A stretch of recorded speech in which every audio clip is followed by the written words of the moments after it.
pledge allegiance to the flag of the United States of America and to the republic for which it stands, one nation, under God, indivisible, with liberty and justice for all. The New Jersey Open Public Meetings Law was enacted to ensure the right of the public to have advance notice and to attend the meetings of public bodies at which any business affecting their interests is discussed or acted upon.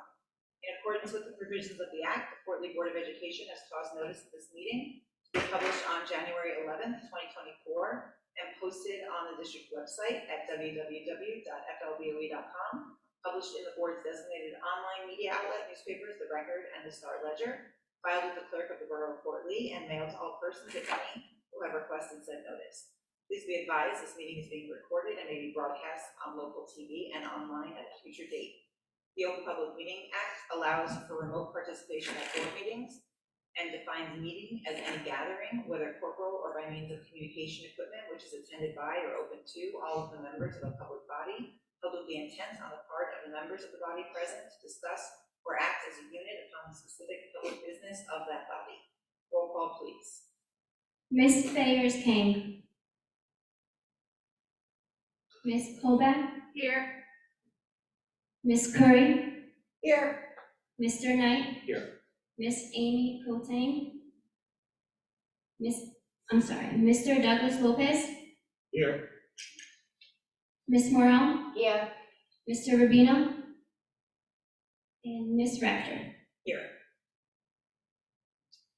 The board will be convening to executive session to discuss legal, personnel, and other confidential matters. The board will reconvene into public session at approximately 7:30 p.m. May I have a motion to go into executive session? Motion. Motion Morrell, second Lopez. All in favor? Aye. Any opposed? Allegiance to the flag of the United States of America and to the republic for which it stands, one nation, under God, indivisible, with liberty and justice for all. The New Jersey Open Public Meetings Law was enacted to ensure the right of the public to have advance notice and to attend the meetings of public bodies at which any business affecting their interests is discussed or acted upon. In accordance with the provisions of the Act, the Fort Lee Board of Education has caused notice of this meeting to be published on January 11th, 2024, and posted on the district website at www.flboe.com, published in the board's designated online media outlet, The Record and the Star Ledger, filed with the clerk of the Borough of Fort Lee, and mailed to all persons, if any, who have requested said notice. Please be advised this meeting is being recorded and may be broadcasted on local TV and online at a future date. The Open Public Meeting Act allows for remote participation at board meetings and defines meeting as any gathering, whether corporal or by means of communication equipment, which is attended by or open to all of the members of the public body, held with the intent on the part of the members of the body present to discuss or act as a unit upon the specific public business of that body. Roll call, please. Ms. Sayers-King. Here. Ms. Colback. Here. Ms. Curry. Here. Mr. Knight. Here. Ms. Amy Cotain. Here. Mr. Douglas Lopez. Here. Ms. Morrell. Here. Mr. Rubino. Here. Ms. Hector. Here. The board convened executive session at 6:30 p.m. to discuss legal, personnel, and other confidential matters. Dr. Kravitz, will you begin by sharing the superintendent's report? Yes, good evening, everyone, and thank you for joining us this evening. I remind everyone that March is Women's History Month, and also this last week and this coming week has been Read Across America Week in many of our schools. We recognize that reading is a great part of our educational, topics that we discuss, and I always tell parents the one thing they can do with their children is read them. It doesn't matter what language they read in, as long as they're reading. It opens up their mind and just keep on reading. I would also like to introduce our two high school students this evening, Therese and Kate, who will talk about what's happening in high school. I'm Kate Eno, I'm a junior at the Fort Lee High School. I'm Carice, and I'm also a junior at the Fort Lee High School. Sehun O and Erica Dills are placed at the Barrymore Theater twice a month on Wednesdays for CBI, Community-Based Instruction Training. Nelson Page, the Executive Director of the Barrymore Film Center, will showcase the boys' hard work by writing an article and photographing them. 11th grader Annabella Kwan won the International Sculpture Center Award at the Peter Valley High School exhibition for 2024 on Sunday, February 26, 2024. Our music department presented our honors assembles on Thursday, February 29th in the auditorium. Mr. Walty, Mr. Picone led the honors wind ensemble and honors choir respectively, and Miss Stevenson led her honors orchestra. The concert featured music of varying genres, time periods, and composers. Future Teachers of America recently did a great job teaching lessons about Black History Month at school number 4. On Friday, March 1st, 11th graders from the Student Council volunteered at the Habitat for Humanity store helping with various tasks.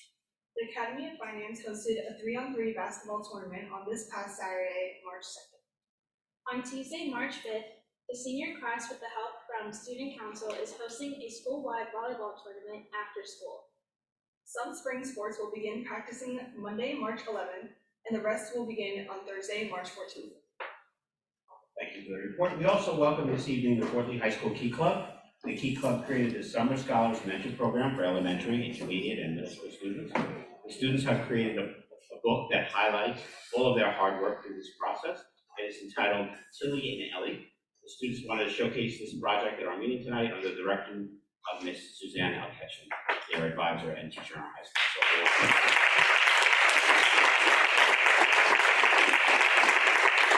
A few words about the program.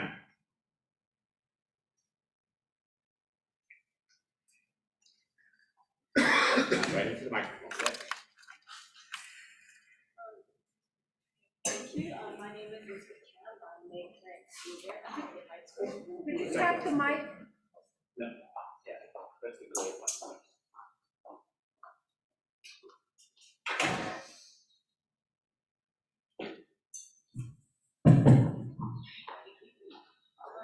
Thank you so much. My name is Elizabeth Cam. I'm a current senior at Fort Lee High School.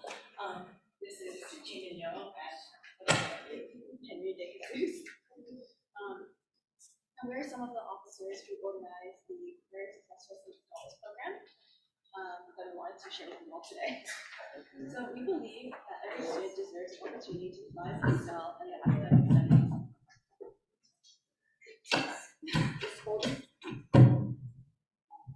If you don't mind speaking into the microphone so everyone in Zoom land can hear everything you've done. Thank you. And so, my name is Elizabeth Cam. I'm a current senior at high school. Henry Dickinson, a sophomore at and Jaden Yo, a junior at high school. And we are some of the key club officers who organized the very successful Summer Scholars program that we wanted to share with you all today. So we believe that every student deserves the opportunity to thrive and excel in their academic studies, as well as explore their passions and showcase their unique talents. Therefore, in light of the recent COVID-19 pandemic and its effects on the academic pursuits of the younger generation, we acquired a $2,000 state grant and spent the summer working and collaborating with the Right at School program to reignite the flame for learning, as well as encourage communication, teamwork, and creativity to all students, regardless of socioeconomic backgrounds or restraints. The program was completely free of charge, and through the guidance of over 60 high school networks, over 300 students in the Fort Lee district from kindergarten to 8th grade were able to immerse themselves in hands-on activities in both learning arts and STEM. STEM consisted of grades 4 and up in schools 1 through 4 and intermediate school, and the creative arts center consisted of grades K through 3rd in all 4 elementary schools. Some of the projects included miniature rockets, spaghetti marshmallow towers, and popsicle stick buildings for STEM, and masks, community quotes, and comic book strips for the creative arts. Through these activities, the students were able to immerse themselves in a number of learning opportunities, as the majority of these projects consisted of interactions from the students. Grades 9 to 12 were given the opportunity to be mentors to these young students every Wednesday and Friday. This included teamwork, communication, and creative thinking across various age groups and generations. They were given a generous amount of hours for their hard work and dedication. This whole program was free of charge, as we were previously given a generous grant of $2,000, which was spent towards creating this program. Throughout September and October, the mentors fostered relationships with the students, and everyone had a lot of fun with the experiments being conducted. As the kids probably we showcased our finished projects, we were able to accumulate enough pictures to formulate a book that mimicked a children's book, which is what was passed out in the beginning. The book has every mentor's name in their respective sectors and pictures of the projects that they partook spread throughout the pages. The editor of Key Club, Carl Wong, who is not present today, was the one who created the format of the book, and I was the one who drew the characters. And with everyone's efforts, we were able to get the book done. It was so that we could showcase all of the students and all of their hard work that was being done throughout the program. And with everyone's efforts, the program became a huge success, and everyone involved was thoroughly pleased with their efforts. Due to the large amount of success this program accumulated, we were able to get back in touch with the Right at School program, and we were able to start up a second wave of this program in a different lighting. This time, we're hoping to offer academic assistance, and mentors will be helping students with their homework during after school hours, and the students who are in ESL or unable to speak English as well will be paired up with mentors who are able to speak the same language, so everyone is able to receive the education and help that they deserve. And that's what we were able to do.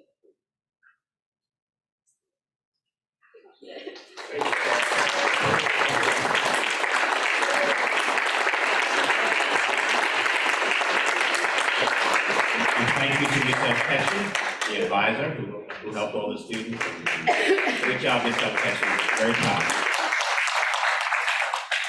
Closing, I just again want to thank everybody for the community, staff, students, everyone from custodians to all the parents here this evening and on Zoom land. It takes a team effort to make everything work, and that just shows you how much our students are doing when they create something as fantastic as this. So again, thank you very much for all your hard work. That's my superintendent's report. Thank you.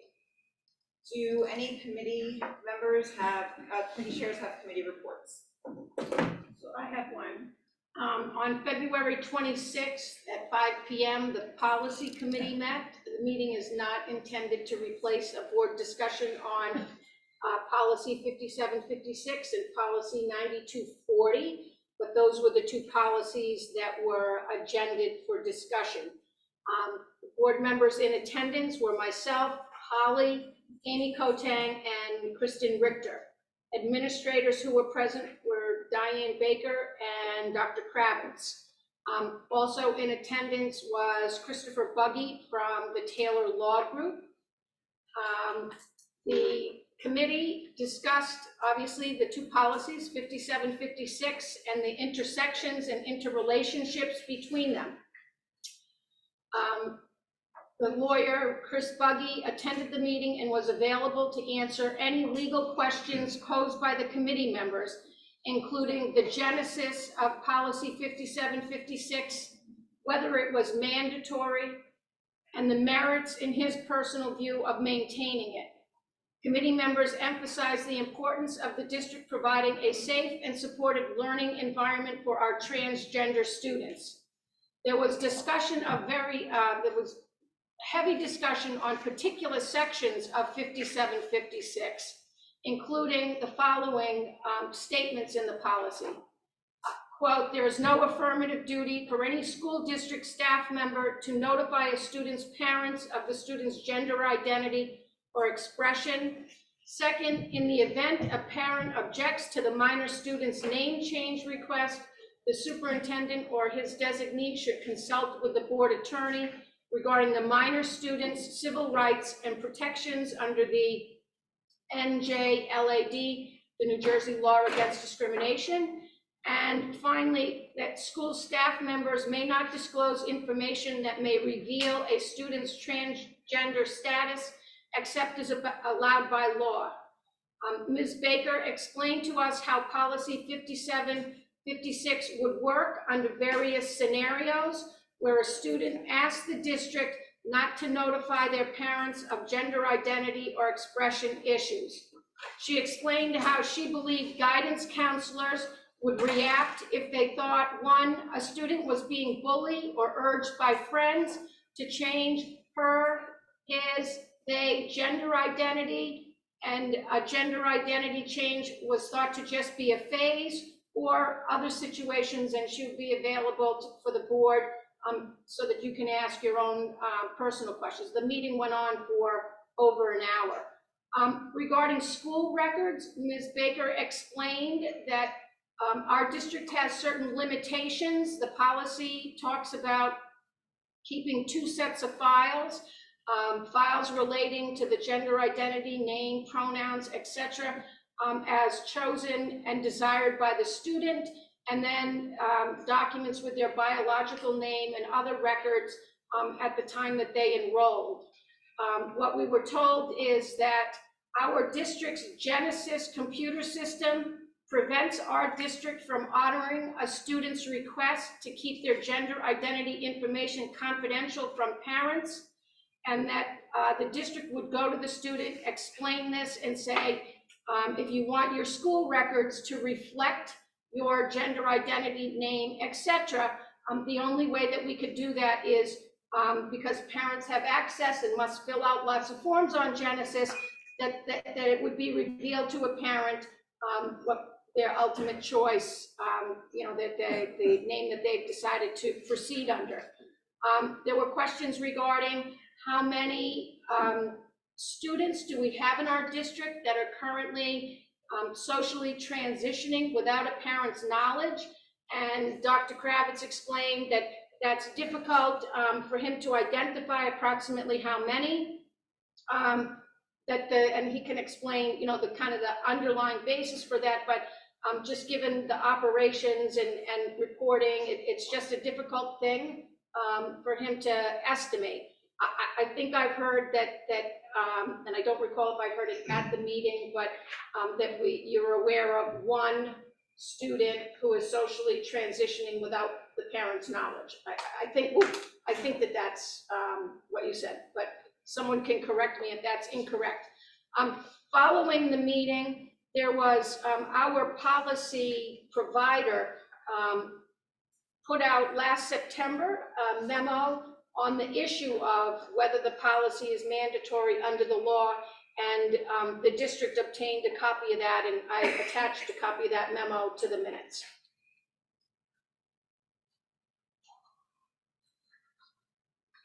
So yeah, PR was a little lighter affair. We discussed a newsletter that the district is looking to put out. It looked really good, very promising. We also discussed the possibility of partnering with our food service company a little bit closer to highlight some of our cultural food initiatives and get the word out a little bit better about some of the really cool things that we're doing to get children to share their cultural heritage with each other. Okay, I have one for the Building and Grounds Committee. We met on Monday, also February 26th, between 5 and 6 p.m. And it was myself, Doug Lopez, Kristen Richter, Diane Baker, and Mr. Kravitz. And we went over the HVAC for the academic wing for the Lewis Cole Middle School. We talked about the high school shop and training program, and the elementary playground repairs, which should be done in the summertime, the elementary bathroom partition repairs, and there were various other things that are on the agenda to be repaired, such as the concrete work, alarms, drainage, roofs, windows, plumbing, bathrooms, fencing, flooring, and repointing. So there are many things that are going to be happening as far as building and grounds to keep them up. We all agree that the number one most important thing is safety first. So in any issues, that will be the first thing that is looked at from our building and grounds person. Thank you.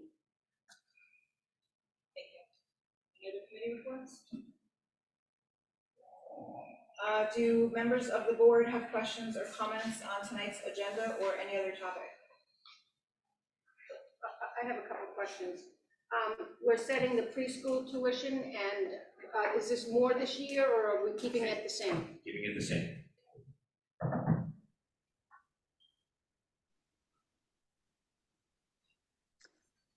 I have a question regarding 4CUR.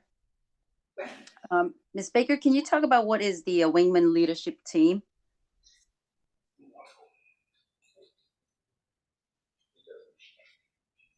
Hi, Ms. Cote. Sure, the Wingman program at the middle school and intermediate school is a peer mentor program. It's a program that trains student leaders from the middle school to serve as mentors for intermediate school students. And so the teachers that are on that resolution are getting paid to receive training on how to support the student leaders at the middle school, run activities with the intermediate school students. This is the second year that we are running the program. Thank you. How many students are in the program? Well, the peer leaders, I believe, it's gotta be around 80 students. It might be more, but I would say approximately 80. Okay, thank you.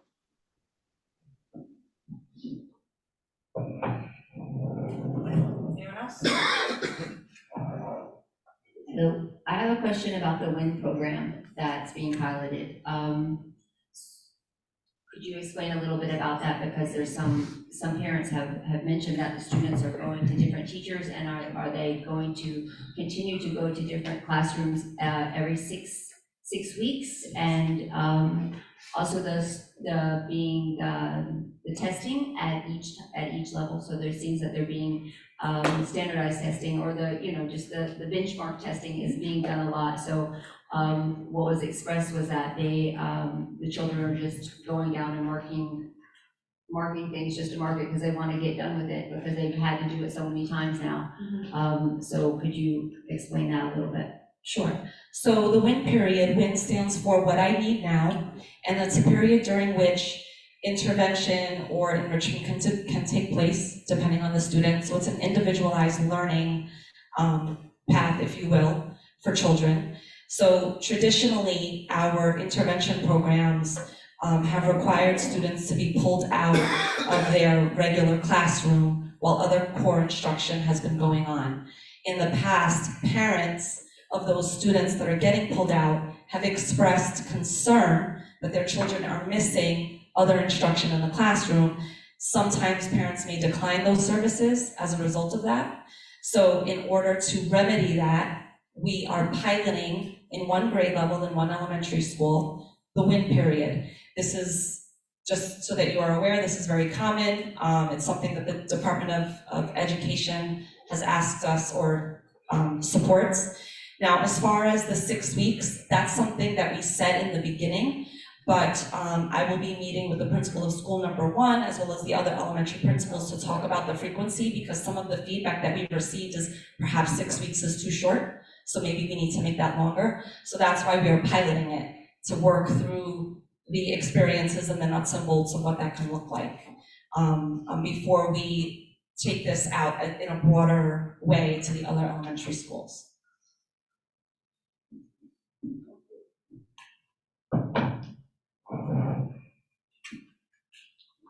Any other questions?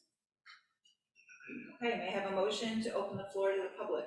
Motion. Motion Morel, second. Second. All in favor? Aye. Any opposed? Any abstentions? We will hear first from any members of the public physically located in the cafeteria tonight. Then we will take questions and comments from those participating remotely. Participants are limited to 3 minutes in which to make their statement. If warranted, a response will be given after the 3 minutes. For remote public participants, select the raise hand button. District Technology Coordinator, Mr. Ruggiero, will recognize each community member in the order of raised hands. Please unmute your microphone, then state your name and home address for the record and begin your comments. Please limit your comments to 3 minutes. Members of the public here tonight that wish to speak, please do so. For the stories. Yeah. Hi, I'm Keith Goslin, 2185 Lemoyne Avenue, 2A. And I'm Katie, I live at 449 North Avenue. And we're from the CPAG. We're kind of speaking on behalf of CPAG today, and we wanted to just kind of update the public as to what we're doing and what we're up to. We did set 3 goals for the year. We're communicating those goals to Dr. Kravitz and Diana Davis, and we want to speak a little more? Yeah, so good evening, everybody. So CPAC is a special education parent advisory group. It's mandated by the state, it's district level, and it's a parent-led group. Our objective is to provide feedback to the district on systemic challenges that are faced by our children and our families. We have monthly meetings, and our last meeting was held on the 22nd of February. During our last meeting, CPAC had collectively identified 3 goals for the district to achieve. CPAC will provide recommendations, and we've identified even resources that we will share with the district superintendent, Dr. Travis, and Director of Special Education Services, Mrs. Dana Davis. The objective is for these recommendations to be adopted by the school system to promote inclusion for in-school and after-school programs. We also endeavor to facilitate better bilateral communication between parents and the district. We appreciate that our district administrators have welcomed the opportunity to partner with us to make Portland a model district for neurodiversity. I also want to thank the board for nominating a BOE liaison rep for CPAC, so he can report back on what's happening in our meetings, so we can remain transparent in all our efforts to help. There are members on the board who have always come forward to show their support, so I thank you all, and it's very encouraging to begin our journey this way. Thank you, and have a good evening. I just want to second that. Thank you to Dr. Kravitz and Diana Davis. You all have been very receptive to us and our ideas, and we really appreciate your feedback and help. Thank you.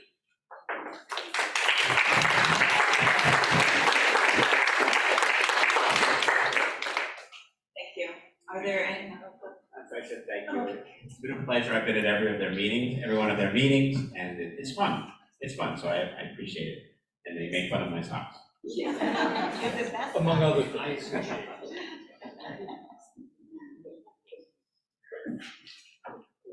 Hi, everyone. Mike also, 230 Warren Avenue. Policy meeting. Was there discussion of procedures at the meeting? Because I've been asking for the last 2 meetings if there are procedures regarding policy 57 and 56. So does the school district actually have a procedure?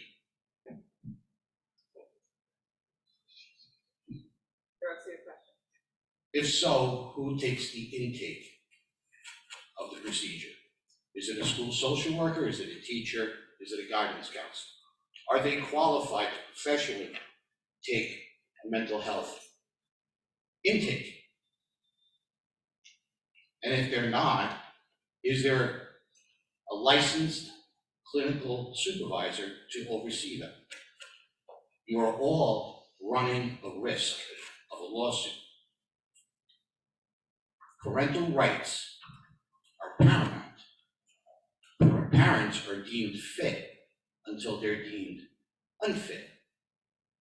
And if you're not doing any due process on these parents, you are breaking constitutional law. It doesn't matter. Policy 57 and 56 is not mandatory. I'm not lying. You can ask Attorney General Matt Clacken. He, out of his own words, it's not mandatory. So if it's really not mandatory, is it really law? And these are the things that you have to all talk about. Because once you hide anything regarding the health of a parent's child, you are breaking unconstitutional law. Thank you.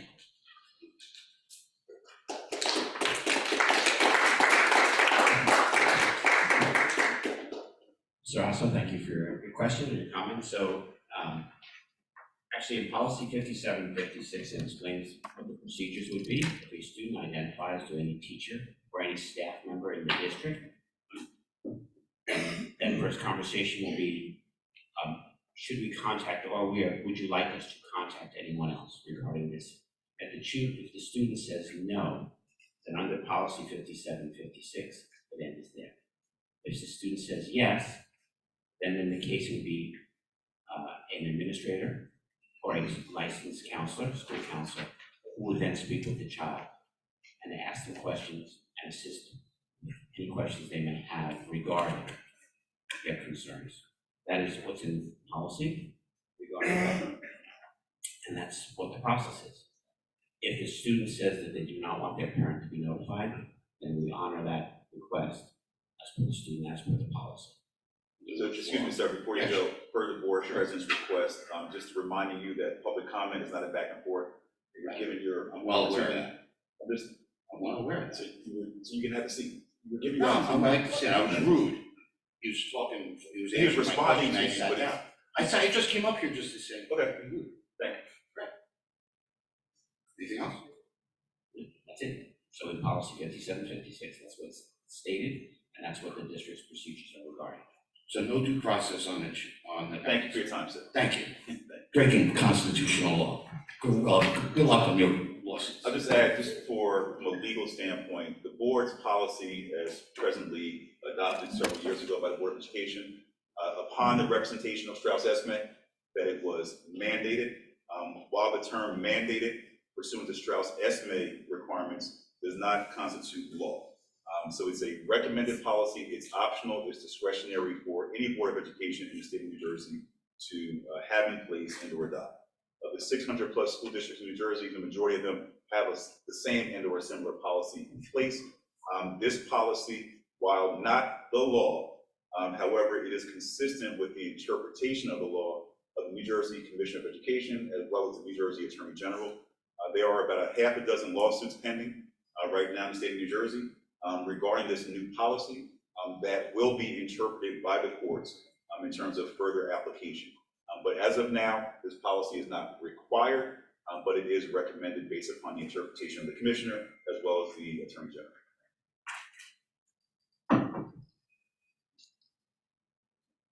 Are there any other members of the public?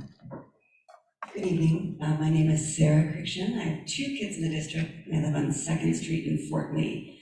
I came with some prepared remarks, but I wanted to just flag 2 things. The comment that it's not mandatory. The Attorney General of New Jersey also said that transgender students and non-binary students would lose critical protections if it is repealed. Of the nearly 600 school districts in the state of New Jersey, 98% have this policy in place. There's only 9 that do not. And of the litigation that the attorney mentioned, there's 4 districts that are being sued for not just repealing it, but making it mandatory for schools to notify parents because it violates the New Jersey law against discrimination by focusing on just one group of kids. The legal rationale for that ultimately would be teachers would be calling all students saying you gotta be in chemistry and your child is still heterosexual. It can be that extreme. But very quickly, just the comments I wanted to make was I came here tonight because I joined Facebook at the age of 49 last fall, and I was heartbroken when I went to Fort Lee Facebook groups about how much disinformation, inaccurate information was out there about our LGBTQ kids and policies like this that help to protect LGBTQ kids. 5756 focuses on protecting transgender students.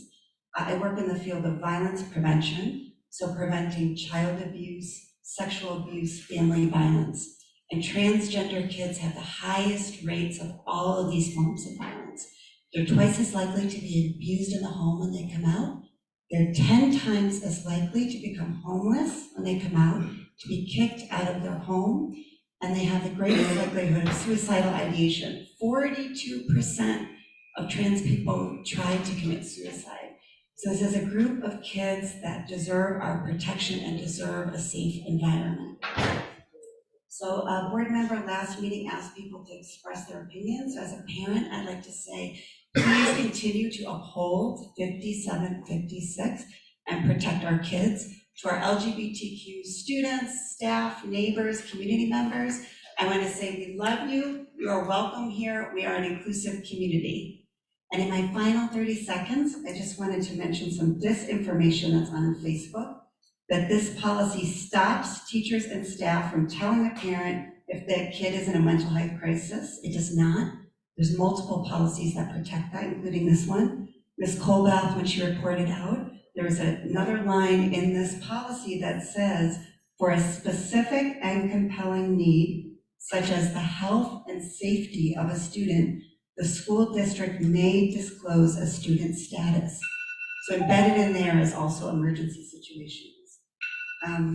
So please uphold 5756. It's been in place for over 9 years, 5 years in its current iteration. It's not a new policy, and it's been working. So thank you.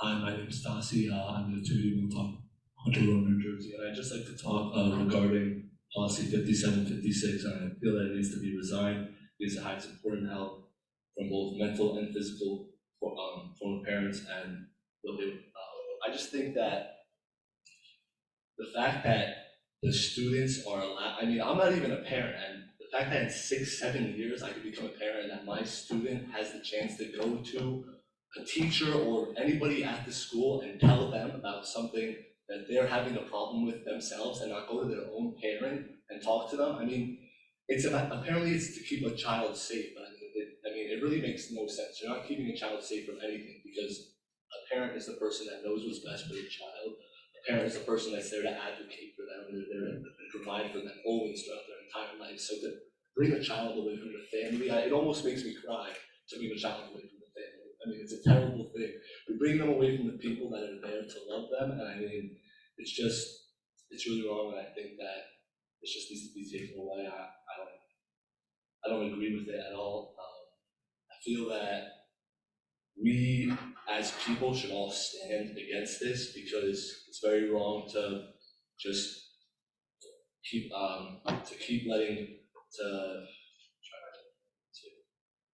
just let kids do this. I mean, where is the starting point? What, 6 years old, 7 years old, 8 years old, 9 years old? Where does it start where a child is allowed to go to somebody who's older than them and have this adult conversation about their own body, and to say that it's not mentally, I mean, that it's not a mental problem is where I disagree as well, because to say that you're not mentally not knowing who you are, I mean, you're mentally telling yourself, I'm not who I was born to be, the person that I was born as.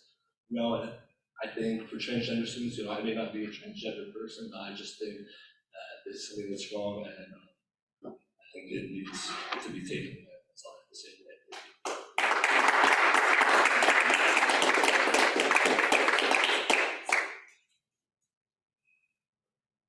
Hi, everybody. My name is Candace. I'm a parent of 2 in the Fort Lee community. Can you hear me? I'm on Westview Place. I wanted to use my 3 minutes today to talk about some of the specifics of 5756, because there seems to be a lot of misrepresentation and disinformation facts. As the attorney mentioned and as Sarah mentioned, 5756 is not a law, but it's a guideline, right, that outlines for schools and their district administrators how to create a safe and inclusive environment. And, you know, Tanya, I heard you say safety first, right? So I think the most important part is that these guidelines were given to schools and administrators to be in compliance with New Jersey's LAD anti-discrimination law and Title IX. I've heard some parents express their concern that this policy infringes upon their parental rights and allows teachers to hide information from parents. This is just not true, as we've heard. When you read the policy, it states clearly that due to specific and compelling need, like Sarah said, such as the health and safety of a student or an incident of a bias-related crime, the school must notify parents. That means if your child is exhibiting signs of major depression, self-harm, suicide, the school is required to contact parents, no matter what. If they are bullied or harassed, they are required to contact parents. And furthermore, by law, are required to disclose the nature of the incident. As it has always been, now it's almost a decade long where this policy has been in place, it states plainly that parents need to be in the loop if their child's safety is in danger. Another concern I've heard is that the policy encourages students to become transgender or worse, facilitate medical or non-medical care. And again, it's simply not true. New Jersey law and Fort Lee's BOE regulation 530 clearly states, excuse me, no medication of any kind can be administered without the approval of the student's parents, doctor, superintendent of schools. Again, plainly, schools cannot provide any medication, certainly not treatment, without parental consent and a prescription from their pediatrician. What 5756 does state is that our teachers and staff should lead with compassion. What 5756 does state, sorry, I said that wrong. It's to lead with compassion. But for myself as a child of divorce, similar to a child whose parents are going through a divorce, our schools might direct families, their children, to state resources at the New Jersey Department of Children and Families or the New Jersey Department of Education. So I hope this research and information I've shared with you today dispels some of the fallacies that have been circulated and compel you to keep 5756 in place. Thank you.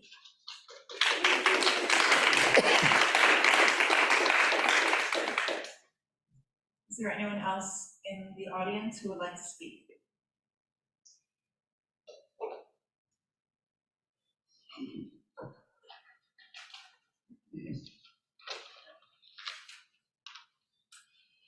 My name is Brad Raimondo. I live at 2298 Lemoyne Avenue. I'm the parent of 2 children here in Fort Lee, and frankly, I'd rather be home reading them a bedtime story. But I'm here because it's become evident that a small but loud and very aggressive group of my neighbors seems hell-bent on pushing this board to hang out the unwelcome sign for LGBTQ students by repealing our district's policy on protecting the civil rights of transgender students.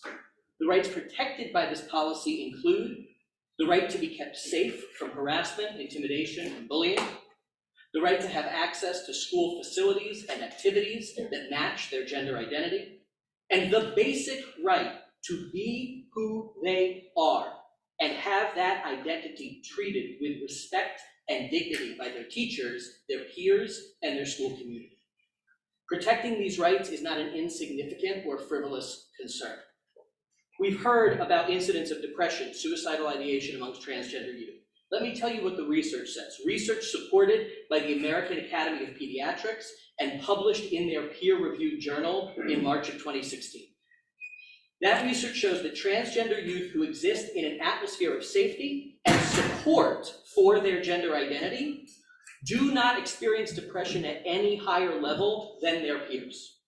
Whereas transgender youth who exist in an atmosphere that is unsupportive or hostile to their gender identity, the kind of atmosphere that our district would be encouraging were this policy to be repealed, transgender youth in that circumstance experience depression at much higher rates than their peers.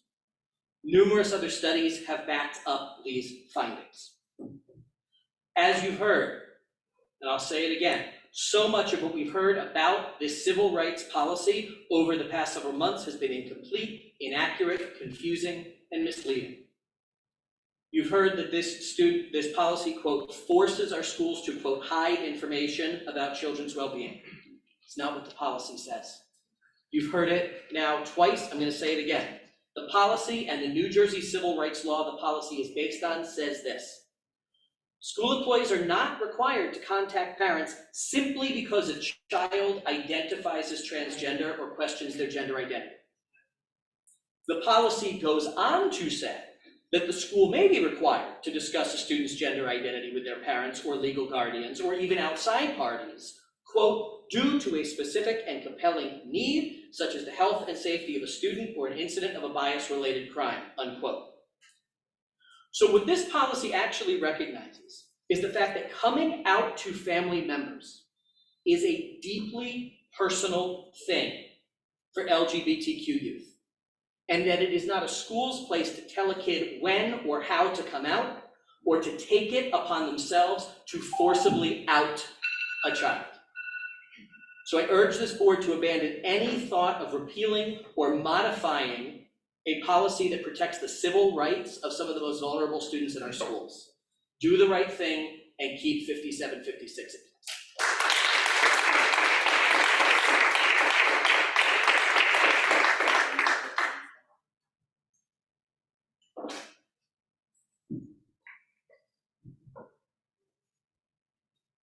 Hello, everybody. Ariel Mayer, 2077 Center Avenue, apartment 16A. I also wish I was home with my kids, so I'm gonna try and keep this short. First, I want to say that I believe in freedom of choice, bodily autonomy, religious freedom, medical freedom. Everyone has the right to choose what is best for them to live a happy and fulfilling life. The issue here is parental rights, family rights, and a violation by the state of that. So I'm going to read a little bit of an email that I sent to the board and Superintendent Kravitz earlier this evening. It was probably right when you were going into session, so I just want to share it now. School-age children do need help and guidance from their parents or legal guardians. We should repeal policy 5756. Parents should be aware if their child is questioning their gender identity. The policy is not in the best interest of children as it closes the door of having a productive, open communication with their parents or legal guardians and leaves the only communication with school officials, administrators, and guidance counselors who, up until recently, have always been the link of opening the dialogue between parents and children who are struggling. We're taking that away with this. The human brain's a little science here. The human brain's frontal lobe and prefrontal cortex do not develop into mature adult brains with clear reasoning skills until age 25. When kids are like school-age kids, little ones, like they just, decision-making, that's what we're here for. And this process, and then the frontal lobe is the area of the brain that allows us to process the pros and cons of a decision before it is made. There are many children who are not actually transgender. Perhaps they are just, like gay, lesbian, whatever that is. Certainly need other people to discuss that with. Hopefully, if there's an issue with the parents, the guidance counselors can guide them to therapists outside of the school to help them with that. The parents can't help if they don't know what's going on. Adolescents are going through puberty, hormonal changes. They're experiencing like discomfort in their own bodies. Kids can spend a lot of time comparing, contrasting themselves to their peers and trying to fit in. They may feel uncomfortable in their own skin. They may be feeling body shame. They may be feeling low self-worth. This is a time to keep those lines of communication open with the adults in their lives, not shut them off and keep such a huge life-changing experience a secret. Parental involvement is a key. I have some other stuff I wrote. You guys hopefully can read because I'm looking at my time, but children need to be loved and cared for and heard. Creating secrets and a code of silence among administrators is not the way to get these families the help that they need, if that's what they need. I put links. There's an amazing woman, Chloe Cole. You guys should look at her. She's a detransitioner. She shares her experience. It's very powerful, and we have to hear like all sides. And certainly, this is not a time to keep, like I said, like doors and secrets. This is a time when we really should be sharing with each other. So thank you for letting me share.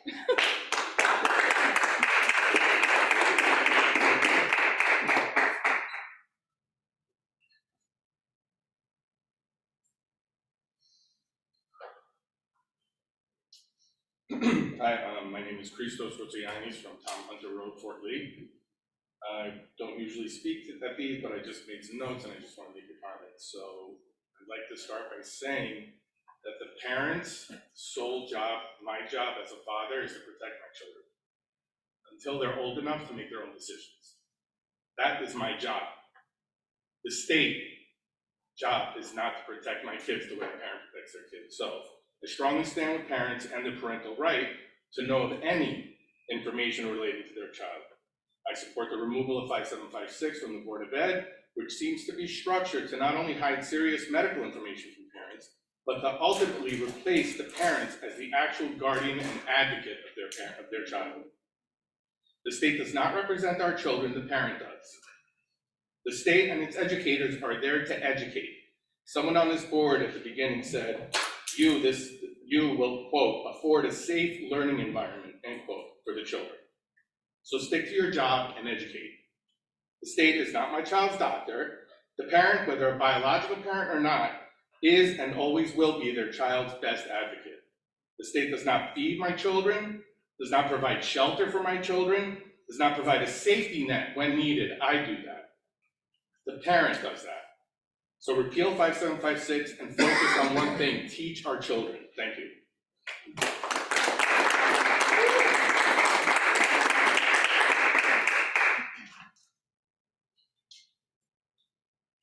Good evening, thank you very much.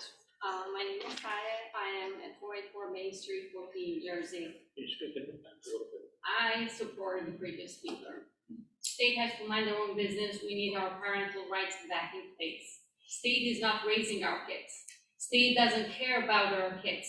We need children, we need teachers to teach our kids good values, good moral. That's why we need religion in schools, mandatory, and all three of them. We are not going to persecute the kids because they're saying, I want to be a boy, it's a boy, and wants to say, I'm a girl. It's a kid, we understand that. We want to raise them with good moral, with good virtues, that when the little Johnny is going to be asked, what are you going to be when you grow up? He should say, I want to be a doctor or an engineer, not I want to be a girl, because that's a complete failure. And that means that our society is completely failed. Number two, millions of parents are asking for the schools to be closed one day as a sign of standing up against the genocide that's going on in the world. 2 teachers are killed per hour, 500 schools are bombed. Kids, more than 30,000 kids are being with their legs amputated and their limbs amputated. Their peers are being killed on the other side of the world. So at least show some humanity, some dignity. If there is anyone, we should stand up and say, hey, we say no to genocide. And we should roll up the sleeves to teach our children what genocide is, what good moral is, what good values are. No, we're not persecuting any kid that says, oh, today I woke up and I feel like a turtle. No, we're going to divert them. We're going to tell them, mommy is here, dad is here, the teachers are here, and the professionals are here, and we're going to tell you what it is good and what's bad. Also, we need classes to teach them manners. Many times I come across them and they just jump all over the place. I'm at the free library, they come and they don't even know how to say excuse me. Or they come, they don't know how to take a bath, they're stinking, they don't know their laundry is stinking, or they steal the stationery. We're so left behind on simple things, on main things that are just so basic. Are we discussing now other stuff, deviations that are leading us nowhere? We are all going to get abused when we get old because this is the kind of children that we're raising. They're going to be hooked up in marijuana, confused, diffused, and I don't know even if there is a gender on them. Oh yes it is, because when they were born, the Almighty Lord decided for them to be a boy or a girl. Thank you.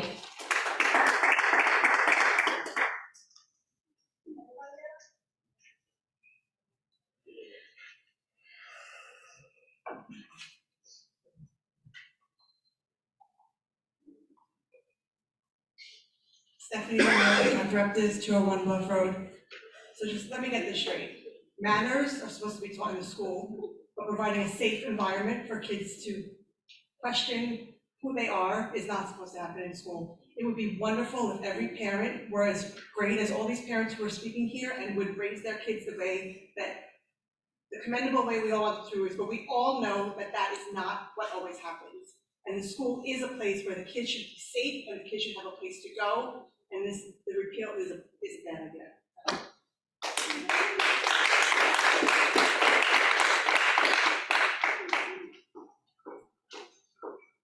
Good evening. Hello, everybody. My name is Michelle Philippin. I live at 2298 Lemoyne Avenue. My oldest son goes to school free, and my youngest is still in preschool. I'm here because I'm someone who cares deeply about the well-being of all children. So much so that I've made my career of that very thing. As a teacher, a curriculum coordinator, an instructional coach, I have 16 plus years of experience, and I still feel myself honored to work every single day, currently as a public school teacher in Edgewater. Which brings me, of course, to why I'm here, echoing the person who spoke before me. The kids, they are all our children. we know it or not just the kids in our household. I like to say we all belong to each other, and we have to decide who we want to be. And I believe that whether we know it or not, there's been a crazy amount of transphobia spat into this room this evening. And maybe we don't care about those kids, but guess what? I do. Because again, I believe that we all belong to each other. And I worry that what in all of is being said about policy 56 tonight, and of course over social media over the past several months, we risk losing sight of the fact that this is not just some abstract political argument among adults. There are kids in this town that are watching and listening to what is being said, kids from whom this debate is anything but abstract. It is personal. Their lives, their friends' lives stand to be seriously affected by whatever action this board decides to take on this issue. More than a dozen current students at Fort Lee High School have written letters about this issue and asked that they be shared with the board. Most of these children want to remain anonymous rather than out themselves or their friends, which by itself says something about the fear that they feel at the prospect of this policy being repealed or altered. I will email all of these students' letters to you to consider the voices of the people who would be most affected before you take any action. Here's a little taste of what some of these students have to say.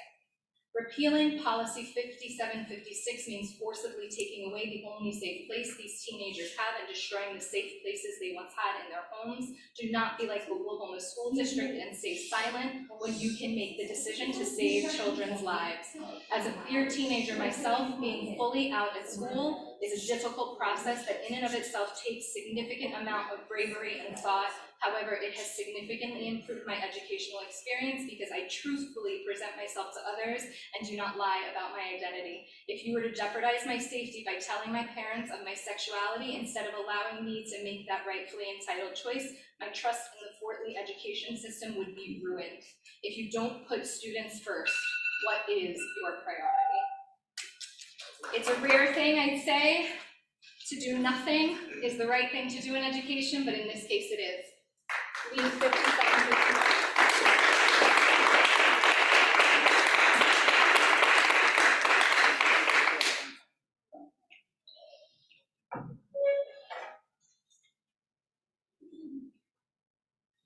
Good evening, everyone. Angie Romba, 1059 Anderson Avenue. I'd like to start off by saying that, telling you what my narrative is this evening. I am here solely for children. I am here because someone asked me to read another letter from one of the students.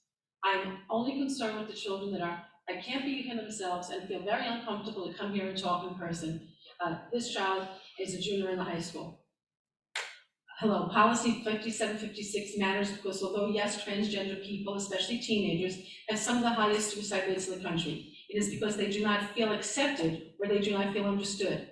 Both of these issues are solved with policy 5756 in the Fort Lee School District because transgender people are able to talk to school counselors and support systems who will hear them and understand without the fear of that trusted adult telling their parents who may become abusive to the child or disregard their feelings. Although I am not transgender, I have many friends or know people who are, and oftentimes they come from homes where they would be in danger for sharing their gender identity with their parents, because logically, if the child was safe enough to tell the parent about themselves, they would. Removal of policy 5756 would be the removal of the trusted adult, who oftentimes is the person who keeps these teenagers and children safe by being there for them. There is a reason that a child does not tell their parents if they think they are transgender. It is up to the parents to create a safe space for the children to talk about their sense of self and identity. Outing children will not help. All outing people will do is make them less likely to tell people and instead choose self-isolation. For the safety of the Fort Lee children, keep policy 5756 in place. Thank you. A Fort Lee High School junior. And that's who I'm here representing, is one of the students that wrote these letters. Thank you.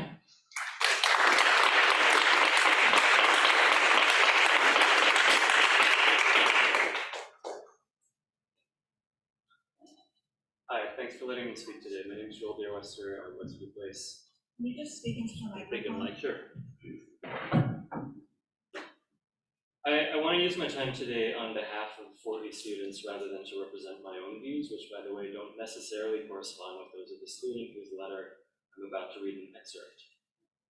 What struck me, and I hope it will you too, is that this young person has found themselves navigating a delicate home environment for which the public schools have become their refuge, which I'm sure is not anything that anyone here would want their child to describe their circumstances as, not one part of which is their choosing. And this experience, it seems, is shared among a number of students in our community. So whatever the right course of action, legislative, curriculum, or home-based, it needs to start and end with sincere consideration, concern, and compassion for the students and the young people who are the subject of this ongoing conversation, which is the reason I'm lending my voice to this conversation. So the senior at Fort Lee High begins this letter by retelling having just come out as transgender at school this year. They go on to say, at home, I exist as an inauthentic, incomplete version of myself. The first words my mother told me when I came out to her were, just don't tell your dad. If I were to tell him, I'd run the risk of being kicked out of our home and losing financial support. As parents, I can't imagine that anybody here does not find this student's fear heartbreaking. As you'd imagine then, they go on, then walking into the school building is a breath of fresh air. Admittedly, high school students aren't the kindest, but it's invaluable to me that my educators respect me. I understand that these words might not mean much to you, but given that you haven't experienced this firsthand, to put it more directly, being respected in confidence by my teachers and other Fort Lee staff members lifts a massive weight off my shoulders. Imagine, for instance, having to use your left hand every single day at home when in fact you're right-handed. I get to use my right hand at FLBOE High School. To be able to enter the building as a true version of myself is something I'm more grateful for than I can verbalize. You might argue that parents have a right to know. To that I ask, why aren't you content with knowing when the time is right? What do you think will change between now and then when your child is confident enough to tell you? If you believe that you'll somehow be able to talk them out of it, you're mistaken. The only result of that action will be an erection of a wall of secrecy and resentment between you. To be a teenager is to discover yourself. Allow your child to do that.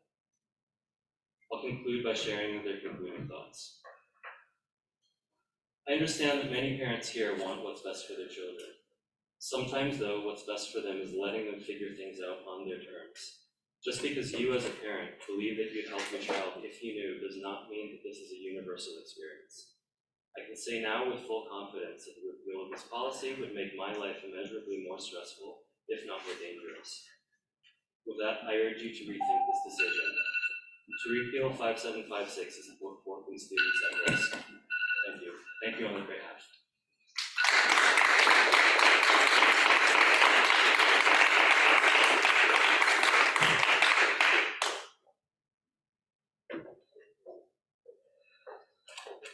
Good evening, everyone. My name is Alex Wolf. I live on 2nd Street. I have 2 children in the district. I want to try and give a little bit of a bigger picture, if I can, and talk about what the stakes are for repealing 5756. So I think it needs to be stated that should this board repeal 5756, that does not automatically mean that teachers and administrators now have to report to the parents. Right? The policy only gives guidance for teachers, for the district. So repealing the policy doesn't seem like it's going to be enough for some of my neighbors. They want a policy in place that will require the district to notify parents. And that will put us directly in the crosshairs of the New Jersey Attorney General, because that will mean that our district is in violation of the law against discrimination. It will mean that transgender kids, and only transgender kids, have to be reported to their parents, and not kids who are expressing other aspects of who they are, who they love, who they might be, what they want to do with their lives. And so what we're looking at, if we repeal 5756 and then put something else in place, are lawsuits. The lawsuit from the New Jersey Attorney General, just like we've seen in other school districts around the state. This means we have less money for addressing critical needs in our district. We have a teacher shortage. We have a para shortage. We will have less money for addressing the building and grounds that we heard about. We will have less attention to pay to adopting the new math and ELA standards. We will have less attention to pay to creating new programs that will benefit our kids. In general, we will have less time, money, and when I say we, I mean you all, because you're the ones that are going to be dealing with these lawsuits. You will have less of all of the time, money, and energy to make our schools the best possible environments for all of our students. Furthermore, if we repeal 5756, each of you who votes to repeal it will be violating your oath.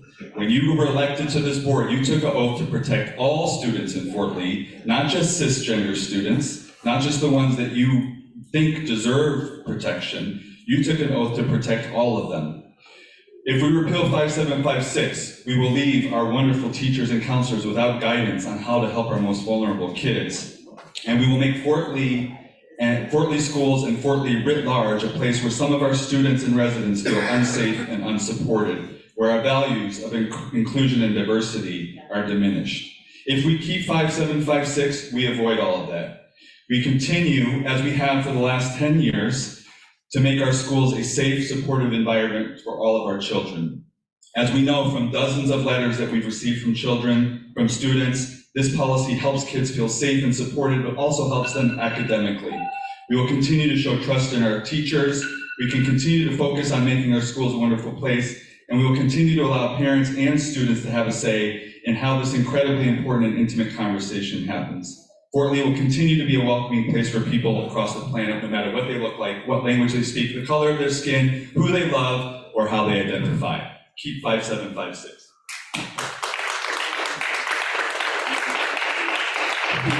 Peter King, Tom Monterola, teacher. I wasn't going to speak, but after this gentleman spoke, I kind of feel the need to, because I'm sitting here like saying to myself, like, what am I hearing? Because he literally said if we repeal 5756, it doesn't mean it's mandatory that we have to tell children. So what is the problem with repealing it? It doesn't make it mandatory, right? And I'm also hearing, people saying disinformation that, this has nothing to do with keeping things from parents, right? So I'm hearing that this 5756 makes it so they don't have to tell the parents. No one's saying we have to tell the parents, but I don't think that, keeping this in place makes any sense, because parents actually do have rights, and at the end of the day, the mother brought the kid into the world. Parents pay for everything, and once the kid is out of the school system, you guys gotta take care of them? Like, I'm very confused because I'm hearing things that are very contradictory. You guys are saying you're creating a safe place, but is it really a safe place? You guys gotta take care of the children when the school is over? Like, this doesn't make any sense to me. I keep on hearing safe place, but how are you keeping them safe? Like, it doesn't make any sense. And I obviously am for repealing this. It doesn't make any sense. Thanks.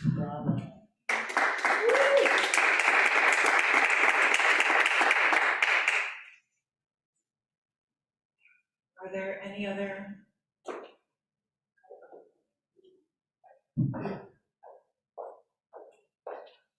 Good evening. I'm Howard Lipoff. I live at 161 Main Street in Little Falls.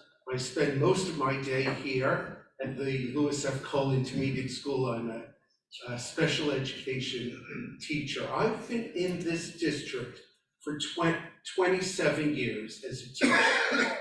The thing that so surprises me is that we've spent, I guess, well over an hour now talking about a subject that in my 27 years has never been an issue. No student has come to me in those 27 years, and although I'm now in the intermediate school, I spent 14 years working at the high school. No student has ever come to me expressing their gender identity or asking that I don't tell their parents. Now, from what I've heard, there are a very small minority of students that may have reached out to one of our staff members here and expressed that. It helps them apparently, it makes them comfortable, it makes them feel that they could be accepted by someone when they don't feel like they will necessarily be accepted by parents or family members. I think that the board should think very carefully in the message that a repeal of this policy would have to those children, and it would be, from what I hear, a very negative response for those children. Those children and their mental health should be, I believe, your top priority. I also heard your attorney, and sir, you could correct me if I misunderstood your advice, but you said having this policy is not required, but recommended. I think that it's usually very wise to listen to the advice of your attorney. Thank you very much.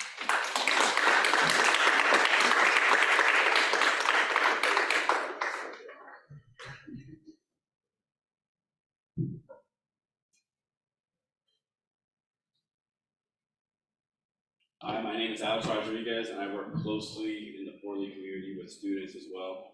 Policy 5756 needs to be promptly revoked due to its concealment of crucial aspects of both mental and physical health from parents.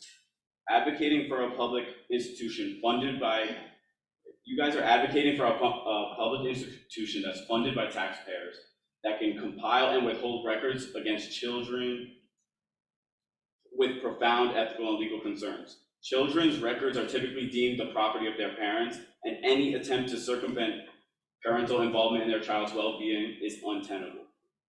Concealing a child's privacy from their own parents is not only ethically questionable, but also undermines the fundamental trust between families and educational institutions.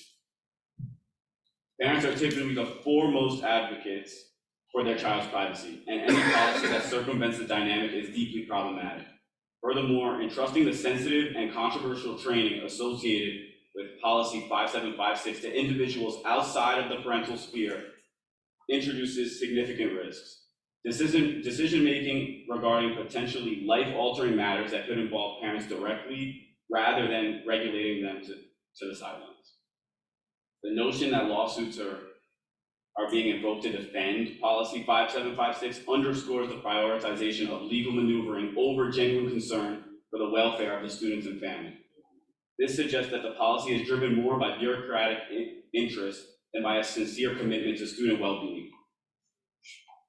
Additionally, framing policy 5756 as a mechanism for creating a safe space for transgender students is misguided. True inclusivity and safety involves treating all students with equality and respect, rather than singling out a specific group for differential treatments, which that group is a minority as well. Creating a safe and inclusive environment does not necessitate infringing upon parental rights or treating any student differently based off their identity. In conclusion, policy 5756 not only undermines parental rights and trust, but also fails to prioritize the genuine well-being and inclusivity of all students. Its immediate revocation is imperative to uphold the values of transparency, parental involvement, and equal treatment within our educational system. Thank you.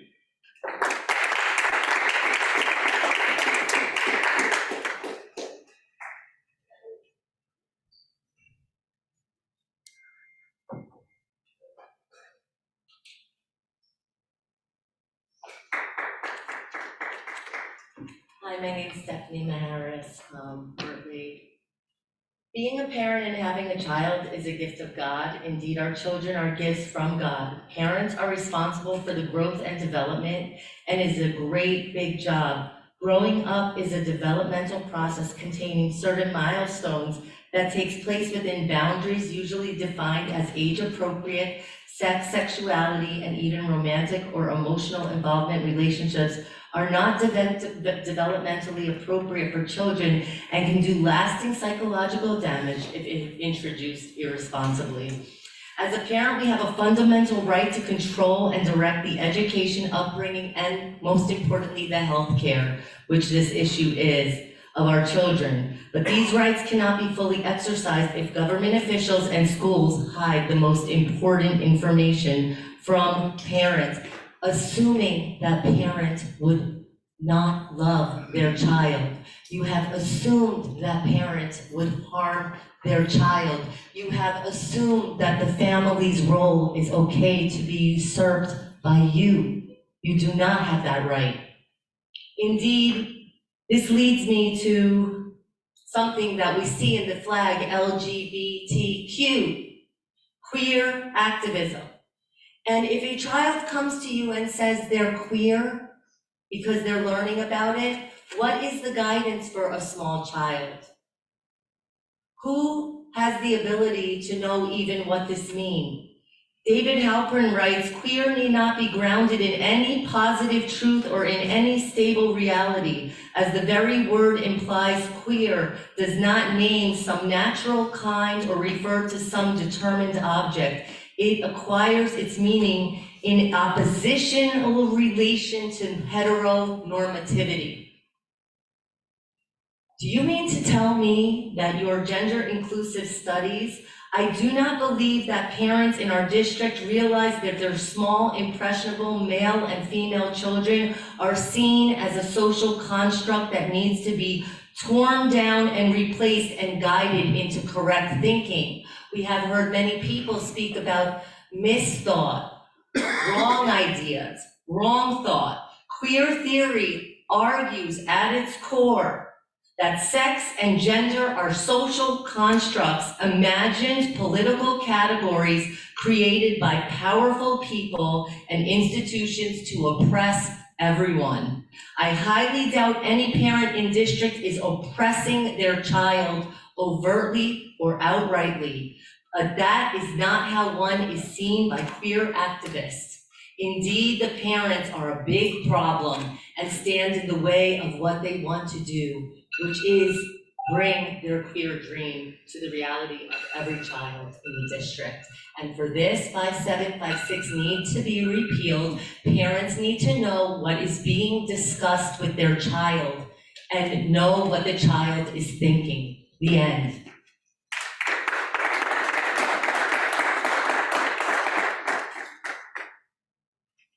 Does anyone else present wish to speak?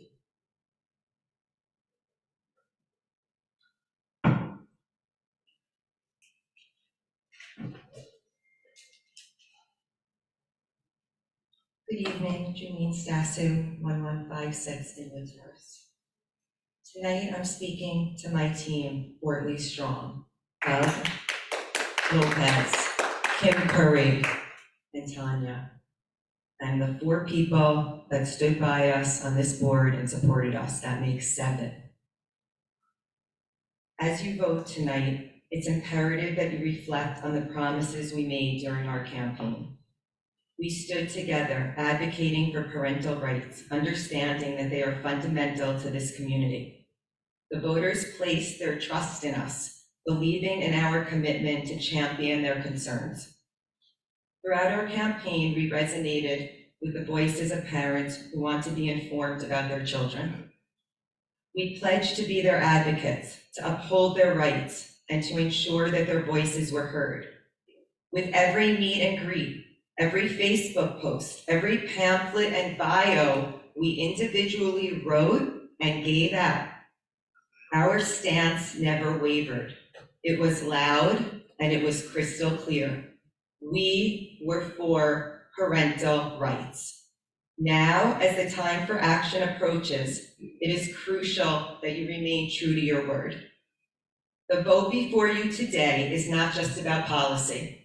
It's about integrity, accountability, and the trust of those who elected you. I hope you will fulfill the promises we made, stand firmly by the values we expressed, and deliver for all of the voters who entrusted you. Thank you very much and have a good night.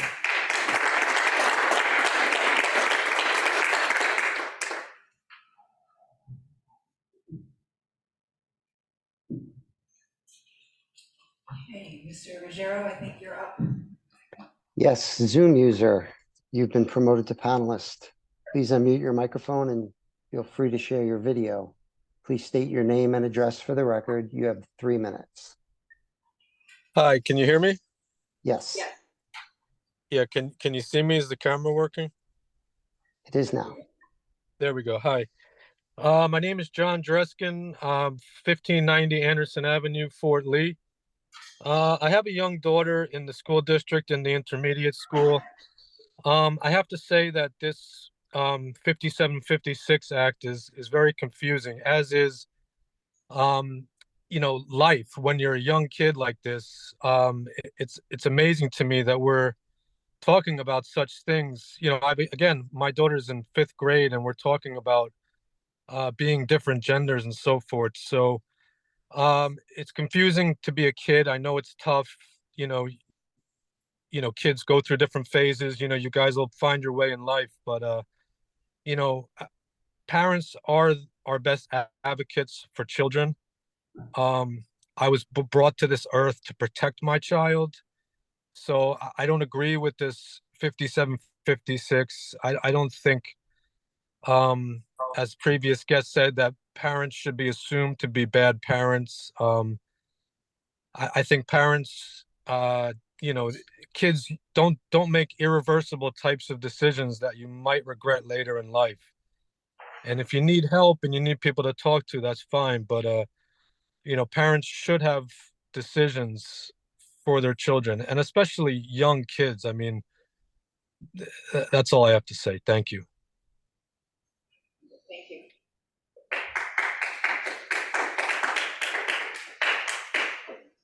Karina Koresh, you've been promoted to panelist. Please unmute your microphone and feel free to share your video. Please state your name and address for the record. You have 3 minutes. Karina Koresh. Hi, Irina Crash, 230 Tremont Avenue, Fort Lee. I'm actually not calling because of this. I'm calling as a parent for a school 1 student, and I just want to ask about the state of the school.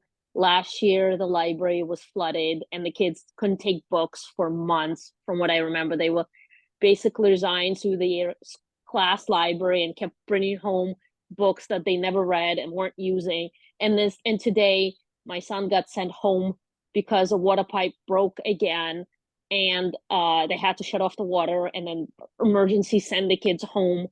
I mean, you guys spent $1.5 million on a preschool, but we can't figure out how to keep school 1 running. I don't even know if my son's going back to school tomorrow because we haven't gotten any notice. So I'd like to, 1, know, is school happening tomorrow? 2, do they have water? And 3, what is the plan here for, the oldest building in the district, and what are we doing here?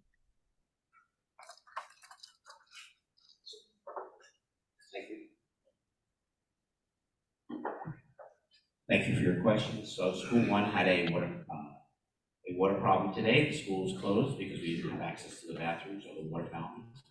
The school will be open tomorrow. They worked on it and it's solved. As far as long-term goals, that every district in their is required for a long-range facilities plan that the district has been working on. It has all of the items that need to be done in all of the schools. We have a lot of buildings that have not that need work to be completed. So there are priority lists set by our architect as well as the Buildings and Grounds Committee that I think Ms. Myers-Kang mentioned that there was their first meeting. There will be other meetings as well as we update that list and then appropriate funds that we have for that. The funds usually come from our capital reserves, which are leftover money from every year from our budget. And our goal is to make sure that they're operating right now, but it is a concern of ours when we look at, we've had an issue in school 4 with a bathroom over recent weeks, school 3, and also school 1 now. They're older buildings, and we're looking at different options for the future of how do we support that, and how do we maintain everything that we have. Thank you. Christina Amendolia, you've been promoted to panelist. Please unmute your microphone and feel free to share your video. Please state your name and address for the record. You have 3 minutes. Hi, everyone. My name is Christina Amendolia. I live at 2175 Hudson Terrace. And I'm here tonight to read, a woman had already explained that there's a number of high school students who had written letters about this policy. And so I'm here to read an excerpt from one of those letters. Do not get rid of this policy. Don't touch it, don't change it, and don't repeal it. I am non-binary, and I would like for that to stay between me and those who I tell that to. I know how it is at home, not you. And the same thing goes for other students. They know their home life, not you. And if I or someone else chooses to tell someone about it, let alone a staff, that means I or the person trusts said adult with that information. Here are some facts too. 1, there is already a high rate of trans teen suicide. Up to 40%, in fact, have attempted suicide. Number 2, an unsupportive home can lead to harassment or homelessness or something else that is just as bad or even worse. And you guys wouldn't want that for your staff now, would you? Right? So I'm going to say it again. Do not get rid of this policy. Thank you.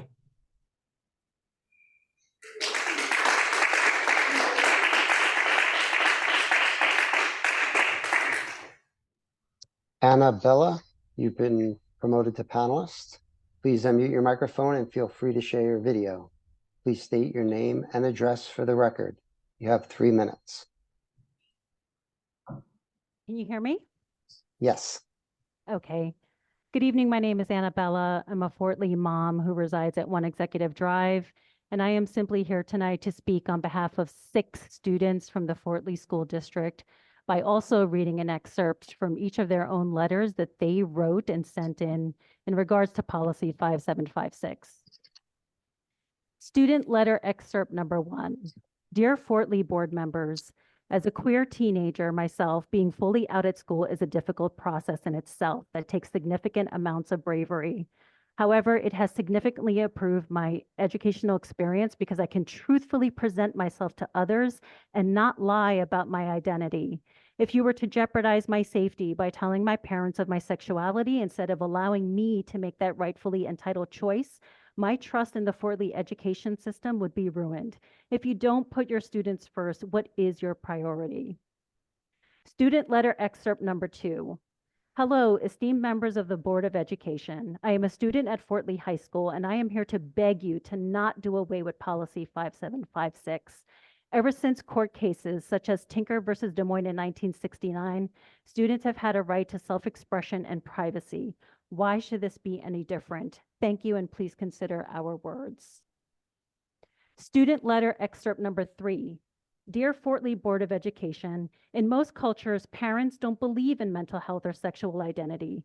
I have friends that are a part of the LGBTQ community and their parents don't know about their identity. They are afraid. Their parents don't know about their identity because they know the backlash and repercussions that they'll receive. I question why the Board of Education would pass or repeal certain policies without asking for the comments or opinions of those who would be directly affected by it. Student letter excerpt number 4. This is our reality that we have to live in. And in a time where LGBTQ kids are so free and happy and proud to be different, I don't think this should be taken away from us. And to the parents and people advocating for this law to get repealed, you don't know how scary it is for us. For some of us, that one word, transgender, if our parents hear it, could ruin our entire lives. Student letter excerpt number 5. School is a safe place for many students, and counselors and teachers play some of the biggest roles in all of these children's lives. Speaking to a trusted adult without fear is so important and cannot be taken away from students. Forcing the outings of students to their homes at great risk of danger such as violence, homelessness, and harassment, the stress of not being able to talk to a reliable and trusted adult at school because of the absence of protections for students' privacy can lead to detrimental mental consequences. And lastly, student letter excerpt number 6. It is about lives, not politics. It's about saving lives. Stand up for our children. Don't repeal 5756. Thank you.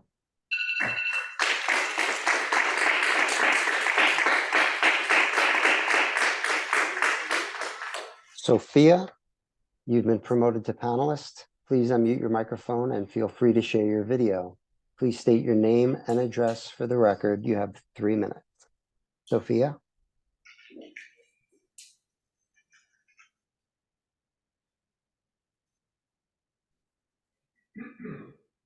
Okay, can you hear me? Yes. Okay. Yeah, Sophia Mahlakis, I'm on Harbin Avenue in Fort Lee. I am actually against and requesting a repeal for policy 5756. The parents that are requesting this repeal is not because we have anything against transgender students. But I don't think something that, that the school should be hiding from the parents. If anything, maybe bring in a family therapist for parents to discuss this in private with their own children. And second, I am against curriculum number 3 for Nathan Lutz. One thing that I don't like about the workshop proposal that I saw was him promoting equity and inclusivity. The word promote is like actively encouraging some kind of backdoor agenda. And the workshop proposal is very gray in the matter of what exactly he's looking to teach these teachers that they will in turn trickle down to the students. That's it.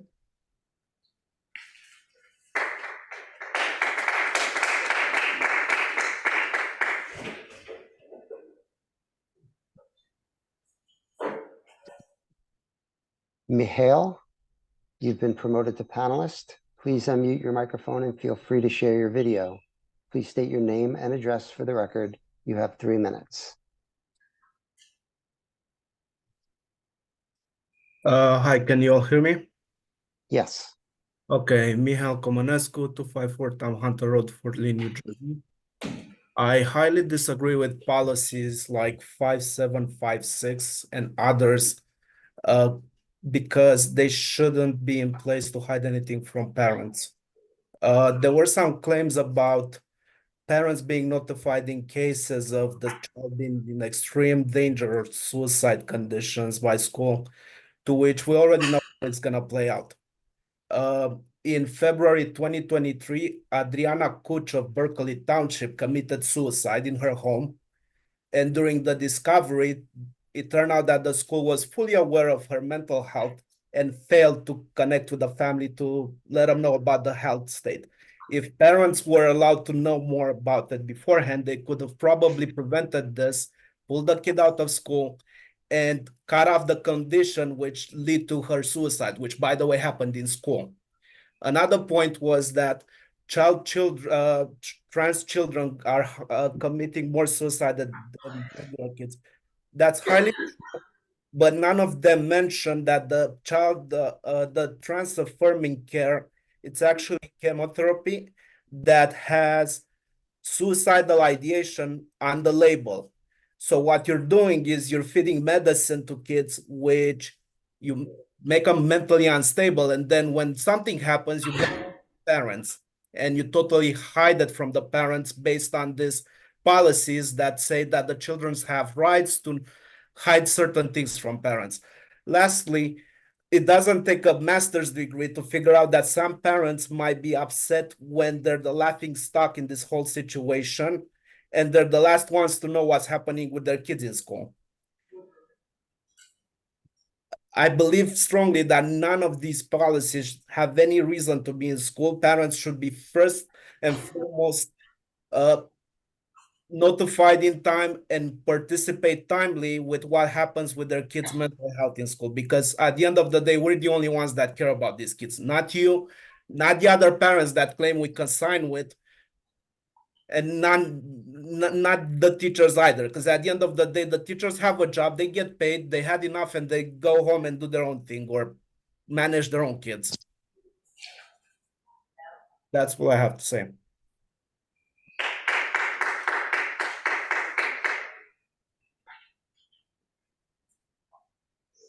Carrion Masters,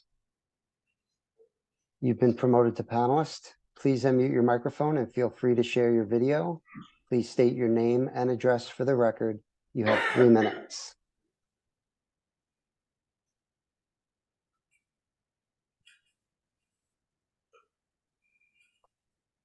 Carrie Ann Oh, yeah, here. Masters? Hi, sorry, can you hear me now? Yes. Yeah, sorry. So I just wanted to speak out in favor of maintaining policy 5756. I think that the starting premise has to be of the schools has to be the safety and education of the children. And I think policy 5756 puts the well-being of the student first and is appropriate as a result. I think, other people have spoken tonight about the increased dangers that gay and transgender youth face when they are inappropriately and outed without their consent. And I don't think that the schools should participate in that process. Moreover, I'd like to, reiterate, as has been said before, that the policy permits disclosure for compelling health and safety reasons. And that to me strikes the right balance of making sure that parents are informed when necessary, but giving the children the opportunity to work through their own gender identity and speak to people when they feel it is appropriate. So I would be in favor of maintaining the policy. That's all I have to say.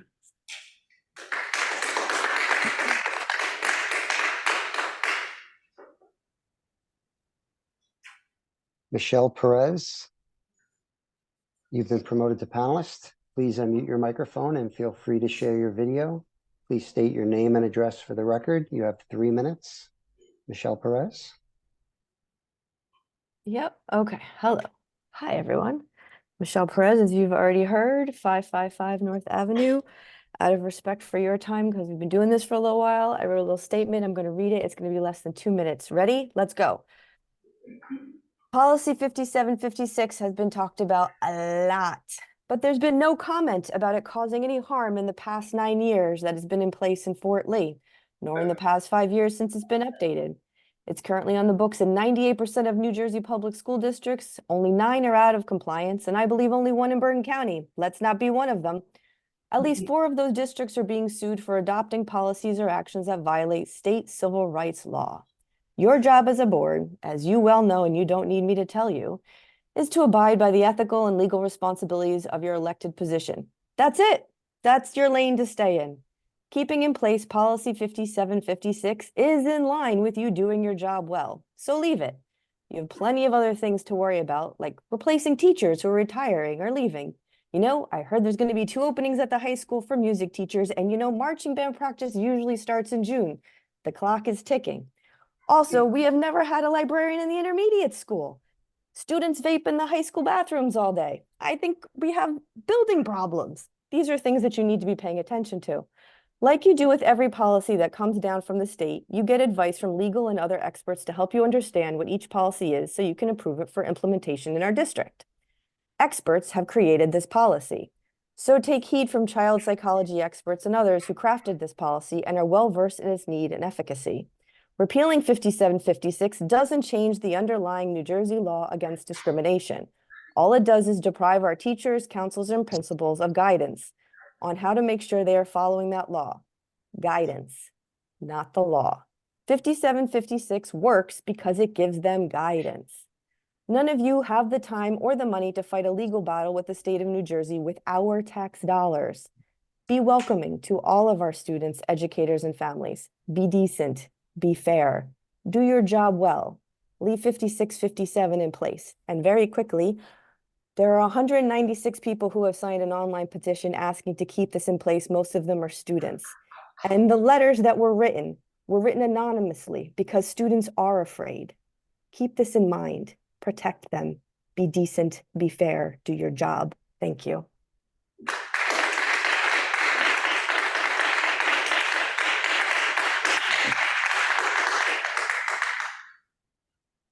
iPhone, you've been promoted to panelist. Please unmute your microphone and feel free to share your video. Please state your name and address for the record. You have 3 minutes.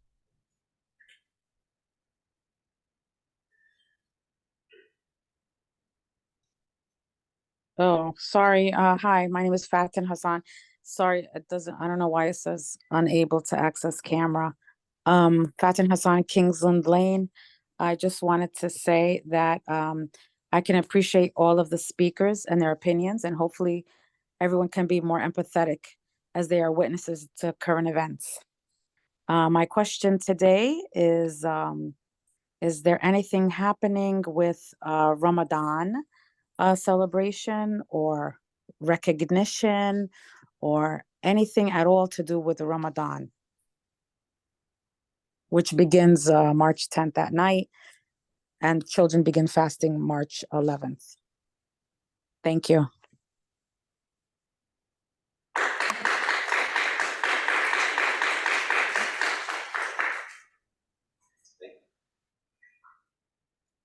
Thank you for your question. I know that one of our committees met, we discussed how we could work with the town to create some kind of recognition of Ramadan. I know as we are looking at activities within the schools, I believe some of the schools are doing some of those events as well, but I know that our committee met recently regarding that, working with the town for that. Thank you. Ben Tang, you've been promoted to panelist. Please unmute your microphone and feel free to share your video. Please state your name and address for the record. You have 3 minutes.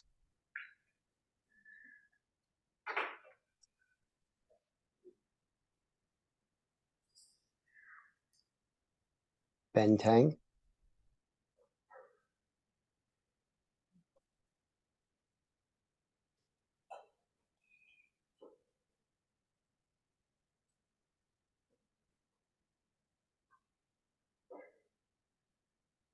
Ben Tang, I'm going to put you back with the other attendee. Hi, can you hear me? There you go. Yes. Hello? Yes, we can hear you. Hi, hello, can you hear me? Yes, we can hear you. Hello? Hi, can you hear me? Yes, we can Okay, hear you. I'm sorry. I'm so new to this. Hi, good evening. My name is Ben Tang and I live in 435 Westfield Place, Fort Lee. My 6th grade daughter has been without a permanent homeroom teacher since September due to extended maternity leave. The school struggles to find a long-term substitute. Since last Monday, she had a daily rotation of teachers for ELA and social studies. And she told me that she had a hard time learning and getting anything done since. This is a problem. And meanwhile, we are debating policy 5756 that has existed for 9 years. It was voted unanimously by the board, including the then board member who brings up this very topic now. A teacher who works in this school district for 27 years says that he hasn't experienced this issue.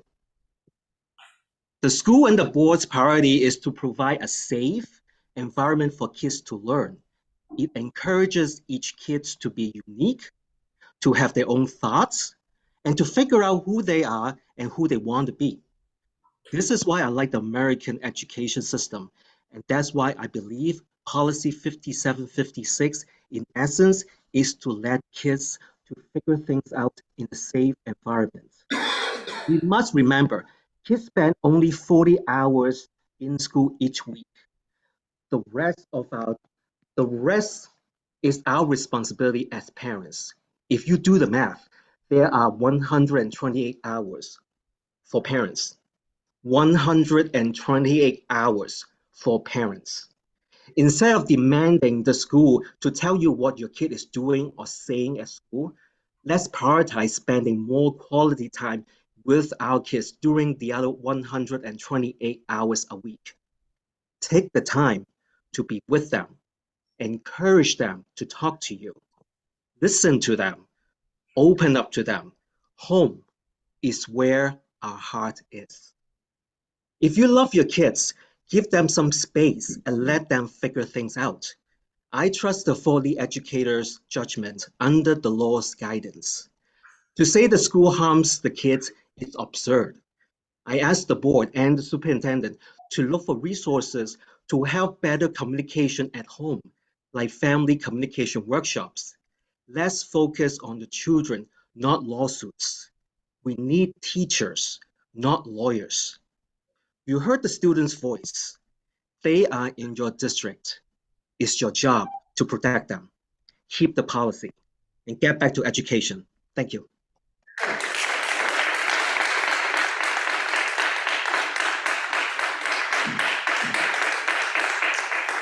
Leonid, you've been promoted to panelist. Please unmute your microphone and feel free to share your video. Please state your name and address for the record. You have 3 minutes. Leonid? Can you hear me? Yes.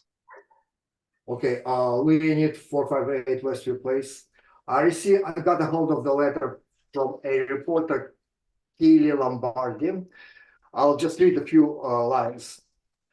Urgent news, this Monday there will be Board of Education meeting and which will attempt to repeal policy 5756. We must act now to help protect ourselves and our peers. We need to get as many people as possible to write letters for the board meeting. You can write about personal experience, potential issues if it is repealed, and concerns in general for the trans community. Overall, they need to emphasize and state how important policy 5756 is in protecting our students. So that tells me these letters from the students are fake. These are lies. Sorry. And the parents who want to 5756, why don't they inform the board that they don't want to be notified if their children are transitioning? But I, as a parent, I want to be notified, and that's my right. So repeal the policy. This policy separates parent from the child. That's it. That's it for me.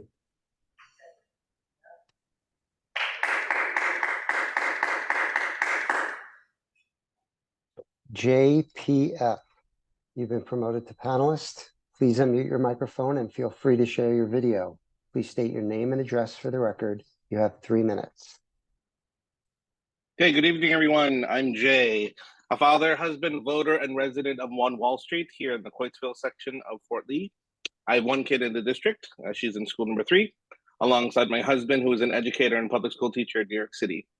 I have to say, first and foremost, those letters read earlier anonymously really hit home, because the truth of the matter is those kids represent me. I was once in their shoes. They yearn the same desires I did as a non-out LGBTQ youth 22 years ago when I was in the public school system. I am a gay man. I am speaking as a gay man. I can't speak for all LGBTQ members, but I can confidently speak from a first-hand experience and first-person perspective. My parents are heterosexual. I would suggest to you do what my parents did. They talked to me. You know, believe it or not, that worked. Yes, it was in the late 90s and early 2000s, but it's no different than today. And I believe back then that one day when I was ready, I would tell my mother and stepfather that I was gay, and it was my choice. And that's how it should be. Often with our kid, my daughter, being born of 2 gay men and a child born via surrogacy, she is automatically othered.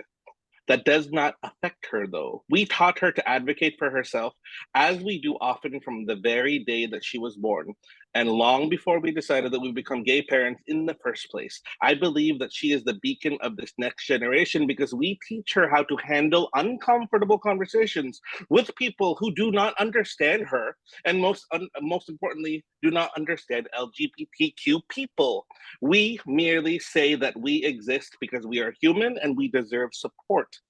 I'm glad that policy 5756 is in place. Although it protects transgender children, emotionally had it been in place when I was a gay youth, I would have felt that it was also set in place to protect me. It would have protected me from being outed to my parents before I was ready. No one deserves to be dragged out of the closet. That, in my opinion, is the single most damaging life event that could possibly happen to anyone, especially a child. Being a member of the LGBTQ community, we will tell you our truth when we are ready. Repealing policy 5756 would not change the New Jersey law against discrimination or our school's responsibility to follow that law. All it would do is to leave our teachers without any guidance on how to follow that law and send a clear message that our schools don't care about creating a safe space, welcoming environment for LGBTQ kids and families. I hope that this board will continue to look to the future rather than considering relitigating a common sense policy that has been in place for 5 years. So my ask as a parent is very simple. Show all the kids are welcome. Kids who are me, and feel safe being who they want to be in the Fort Lee schools. Leave 5756 policy in place. Thank you.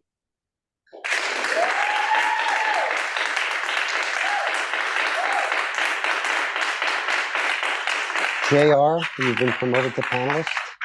Please unmute your microphone and feel free to share your video. Please state your name and address for the record. You have 3 minutes. JR?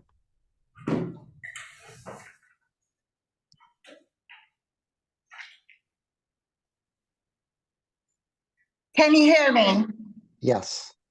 Oh, hi. My name is Jeanette Rivera. I'm at 800 Palisade. Forgive me, I don't really know how to work this thing very well. I just want to say that, safe adults don't keep secrets, okay? Long before the children went to the school, they were under the care, the love, the guidance of the parent. Long after they are gone from the school, it will be the parent who will be there for that child as they enter adulthood. I don't know if people are aware that the climate nowadays is fomenting a great deal of mistrust. Keeping secrets from parents will do nothing else but second guess their choices of sending the children to the school district. Now, I don't know why we have such a large teacher shortage. I wonder why. But I wonder if in the future, what we will see is a lot of children choose to go elsewhere for their schooling. Bottom line is, parents have rights too.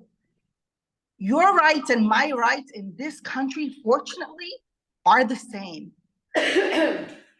We all work together. We work best together. The educators, the parents, the children. Okay? Secrets, that's going to backfire. And not only will it backfire, but it's going to create a hostile environment, an environment where there is no trust. And I don't know where people are bringing up all of this non-support for LGBTQ. This country supports LGBTQ. I have not heard of an instance where, one nation under God, not for some people, for everyone. And as I write out that an incredible tax check that I write out, I ask myself, am I happy with the things that are going on in Fort Lee? I love Fort Lee. I won't be happy if you do not repeal this 5756, because I will then know that I am not respected as a parent, as an adult, as a citizen, and that I am set aside. Like I said, long before the school came along and long after the school, it will be the parent. Thank you.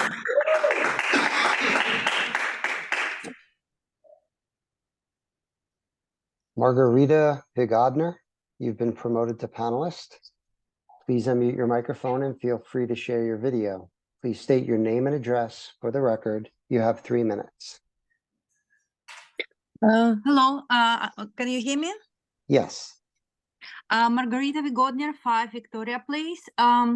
So I wonder that instead of focusing on keeping the policy 5756, why don't we focus on the procedure that school has to have and the district has to have to identify any kind of abuse at home?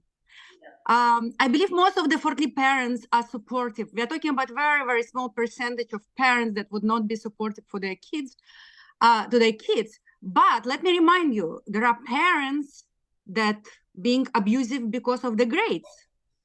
There are parents that being abusive because of the bad behavior in school. Kids being punished for their performance at school, for their behavior at school, for vaping in the bathroom, okay? But the school still connect to the parents, right? Connects to the parents and provide all the information about the grades, about the behavior, right? So we always have to communicate to the parents, but we also have to make sure that the school still will be a safe place. School is a safe place for a variety of reasons. Some kids being, abusing home, and these cases have to be identified. And there should be a mechanism at school to support the students, okay? But, school, we are not only talking about school being a safe place. Even without this policy, school still be a safe place. We are talking about medical procedures that can be allowed for young kids, for teens, to undergo very serious medical procedures. We're not talking just about feeling nice at school, which still be a place, right? We are talking about undergoing really difficult, very heavy medical procedures. And some countries are ahead of us with that. If we wonder what would happen, let's look at UK, where thousands of parents now suing clinics. These are the experts that you want to trust, by the way, right? Because those kids were pushed for easy transition. There are also cases I heard here where gay men were pushed into transition when they, because they thought they feel as women, they were never asked, they were never questioned by psychologists. And now they're transitioning back because they didn't have to transition. They just gay men, they didn't have to transition. And their health is ruined. They're always in pain. Their brain is not working because all those estrogens that affect brain, now they have to transition back. It's all, so what is the worst case scenario? The child will transition when he or she is 18, right? That's the worst case scenario. If parents don't agree, if parents agree, they will decide it at home. So I'm actually for having a procedure to identify any type of non-supportive or abusive environment for any student. Thank you.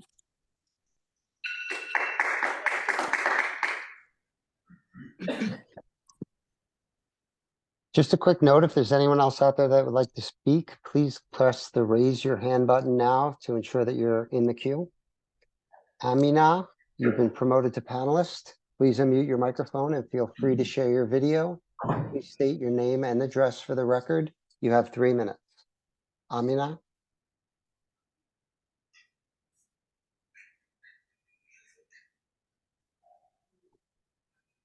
Hello, Yes. can you hear me? Hi, Yes. sorry. I'm not sure if I'll articulate this well, but I'll give it a go since I have 3 minutes. Yes, you as parents have the right to certain things, but we also have the right to safely pursue our education and safely go to our counselors and actually,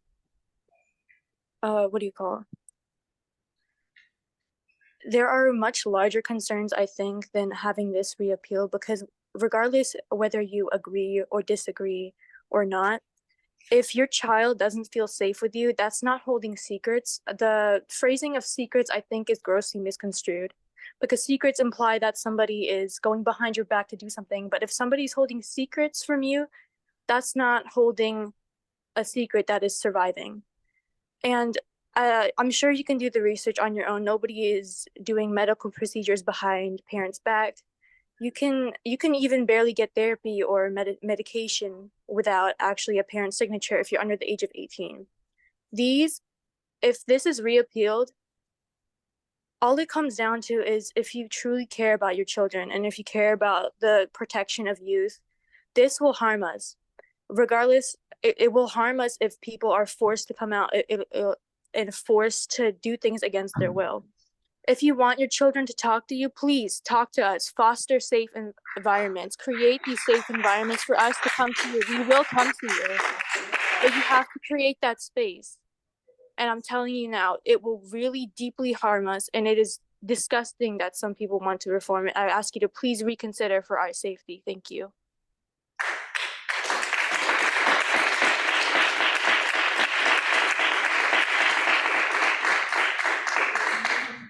Hudson Albanese, you've been promoted to panelist. Please unmute your microphone and feel free to share your video. Please state your name and address for the record. You have 3 minutes. Hi, my name is Hudson Albany. I live at 4 Horizon Road and I'm a freshman at Fort Lee High School. Can everyone hear me okay? Hudson, just wait 1 second, please. We'll let you have your time. Just 1 second, Hudson, I'm sorry. I've been yelled at and called transphobic by a member. You need to have him removed. I was just called transphobic sitting here by this man. Excuse me, everyone in the public, just please be mindful not to disrupt the meeting. Just ask everyone to respect everyone in the meeting. Please refrain from directing any comments to any member of the public. If you have a comment to make, you can make it to the board, through the board chair. When you're recognized to speak at the microphone, please do not disrupt the other speakers who have waited patiently for hours to speak. Thank you. Hudson, thank you for your patience. Hi. Hi, my name is Hudson Albanese. I live at 4 Horizon Road and I'm a freshman at Fort Lee High School. I've been a student in the Fort Lee district since kindergarten. From a very early age, I knew I wasn't like other boys in my class. Throughout all of elementary school, I didn't like sports. I played with girls, not guys. But I started to really struggle with my identity when I got to the intermediate school. I realized that I was different from those other guys. I grew out my hair. I brought one of my mom's purses to school. I even put on makeup sometimes. But through all of that, through all of the bullying and HIB reports I had to open, I was fortunate enough to have my parents and guidance counselors that supported me. I was able to safely explore my identity and figure out that I was gay. Not all queer kids are this fortunate, especially trans and non-binary ones. Sometimes I look back and think, what if my parents weren't supportive? What if I had gone to my guidance counselor and I told her how I was feeling about my sexuality and my identity, and she was required to notify my parents who might not have been supportive? These trans and queer students who feel comfortable enough to be themselves at school, but not yet at home. Maybe there's a reason for that. Yes, it is a parent's duty to protect and love their child, but I personally have several friends who feel so afraid of their parents finding out that they're queer that they do anything to stop it from getting out. So many of my friends' parents don't believe in this mental health stuff, and the majority of them with parents like that are queer. What if one of my friends was dangerously outed out of nowhere? Although I was lucky to have supporting parents, the majority of my queer friends do not. They should be able to decide when they want to come out and who to come out to, when it is safe for them to come out. Please, I beg you, do not remove or change policy 5756. Doing so would completely remove the protection of our trans and queer youth, my friends and students of your school district. Thank you.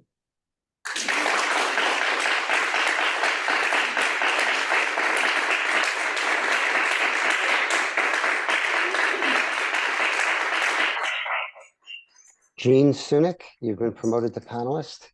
Please unmute your microphone and feel free to share your video. Please state your name and address for the record.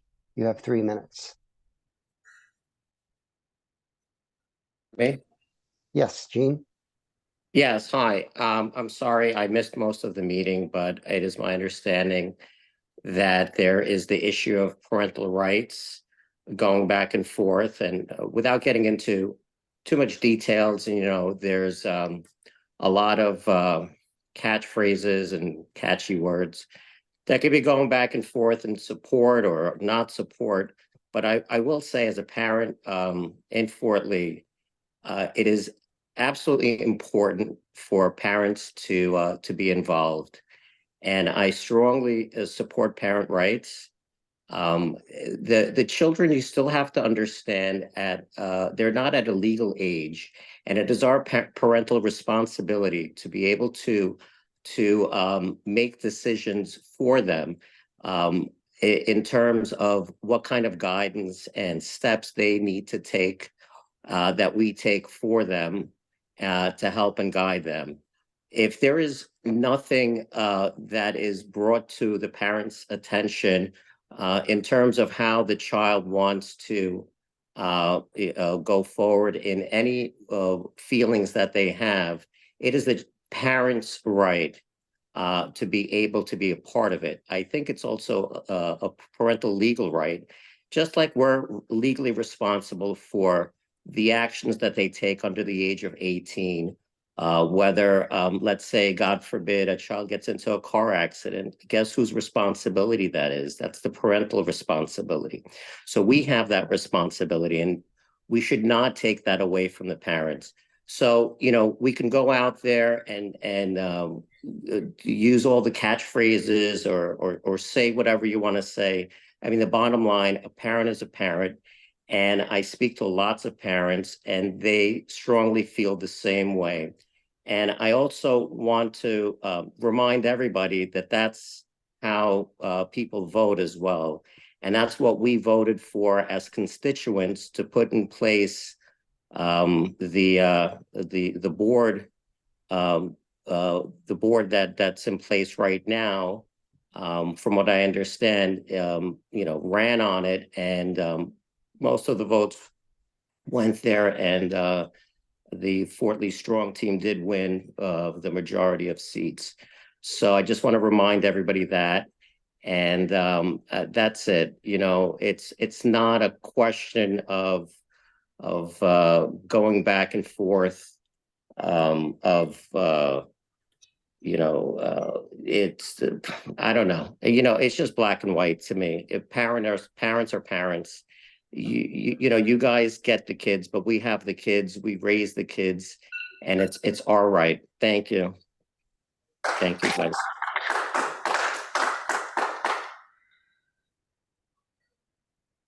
Oh, I'm done. I don't know. It rang. Aslar, you've been promoted to panelist. Please unmute your microphone and feel free to share your video. Please state your name and address for the record. You have 3 minutes. Aslar? Hi, can you hear me? Yes. Sorry, what are the requirements again? Please state your name and address for the record. You have 3 minutes. Okay. So, sorry, my legal name is Hannah Yang, Jessamine Wei. So, as you heard, my legal name, so I go by a different name. I really don't like my legal name.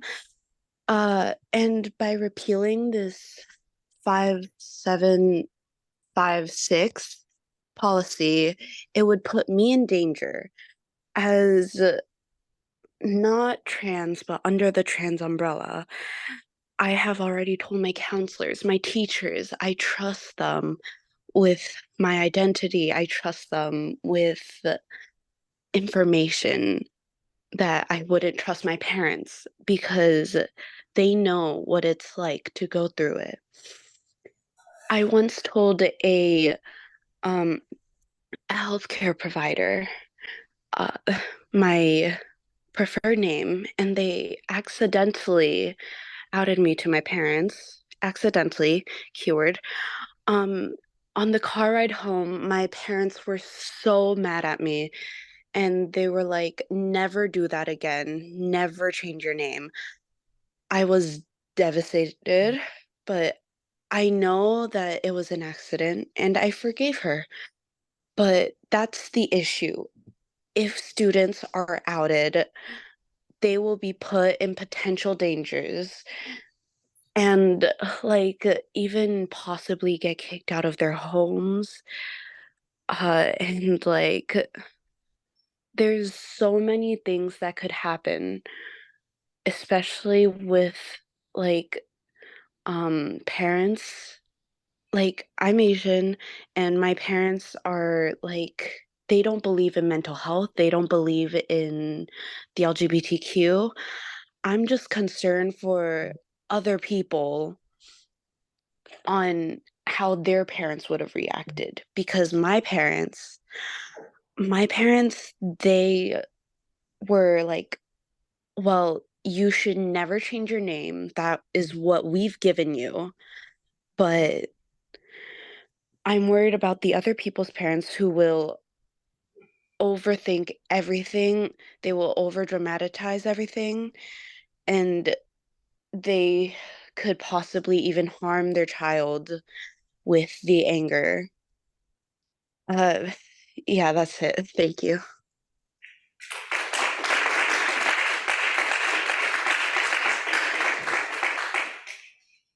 Ally, you've been promoted to panelist.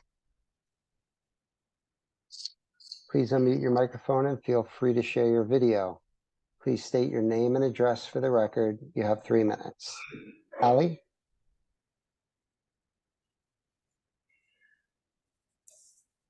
Hello, my name is Allie and I live at 363 Coolidge Avenue.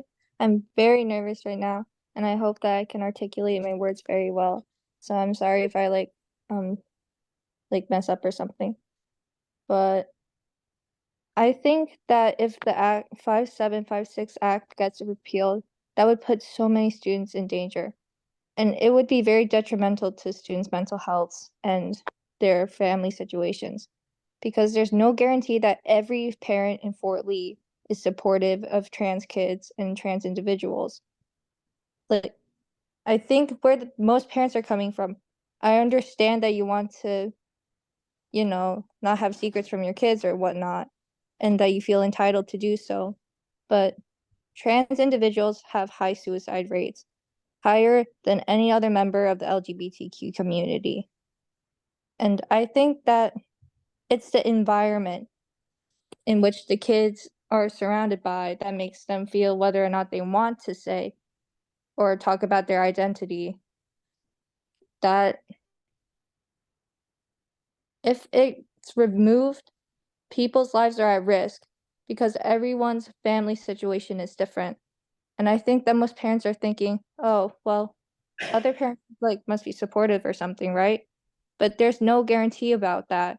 And so many students can be put at risk or danger because of homophobic parents or the dangerous living situations if they were to be outed. And it hurts to see that their lives might be in danger because this policy gets removed. And it's very scary to think that it's happening right now in this day and age. That's all I have to say. Thank you for listening.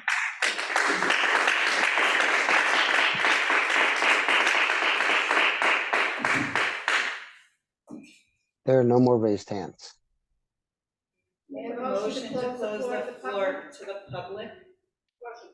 Second. Motion, Kovac, second, Curry. All in favor? Aye. Any opposed or abstentions? Okay, moving on to resolutions. May I have a Hi, motion? I'd like to make a motion to rescind policy 5756. Can I get a second? I'll second it. Okay, so that'll be a roll call resolution. I mean, the motion and movement is secondary. Are we going to vote on it now? No, are you gonna have a discussion on it for anyone? Yeah, that's why my point was whether we were going to have discussion now, or we're going to add it to the agenda for later time, that's all. Motion was made, second, we're doing that? Just, if I may, just as a legal matter for the board members, pursuant to your bylaws, 0131, and this is one that I will admit I've never seen anywhere in the state of New Jersey, because you adopt Robert's Rules of Order, which does not require more than one reading or a prior introduction before a body rescinds or abolishes a bylaw or a policy. However, you also adopt a policy manual every year, and you have to abide by that. You take an oath to abide by it. So pursuant to your bylaws 0131, again, I've never seen this before, but in the about third or fourth paragraph down, it says that bylaws, policies, and regulations may be adopted and revised at any meeting of the board, provided the proposed adoption or revision has been approved by the board at a previous meeting of the board. So I interpret this as the two votes essentially. So you vote tonight to rescind or abolish it, you'll have to vote at the next meeting to do the same. As indicated, if it is abolished, and my comments were echoing the opinion of the State Department of Education, the Commissioner, as well as the Attorney General, but they were not for or against your actions tonight. This is something that's within your prerogative as a board to set policy. That's one of the three things you can do: adopt a budget, hire a superintendent, set policy. However, in the absence of this policy, you would still be bound to comply with the federal and state law of discrimination. Okay? So again, you just need two votes tonight and then at the next meeting. Well, the vote tonight, which is one, and then the vote at the second meeting, which is two, at which if it succeeds by majority vote of members present and voting, it will then be abolished/rescinded.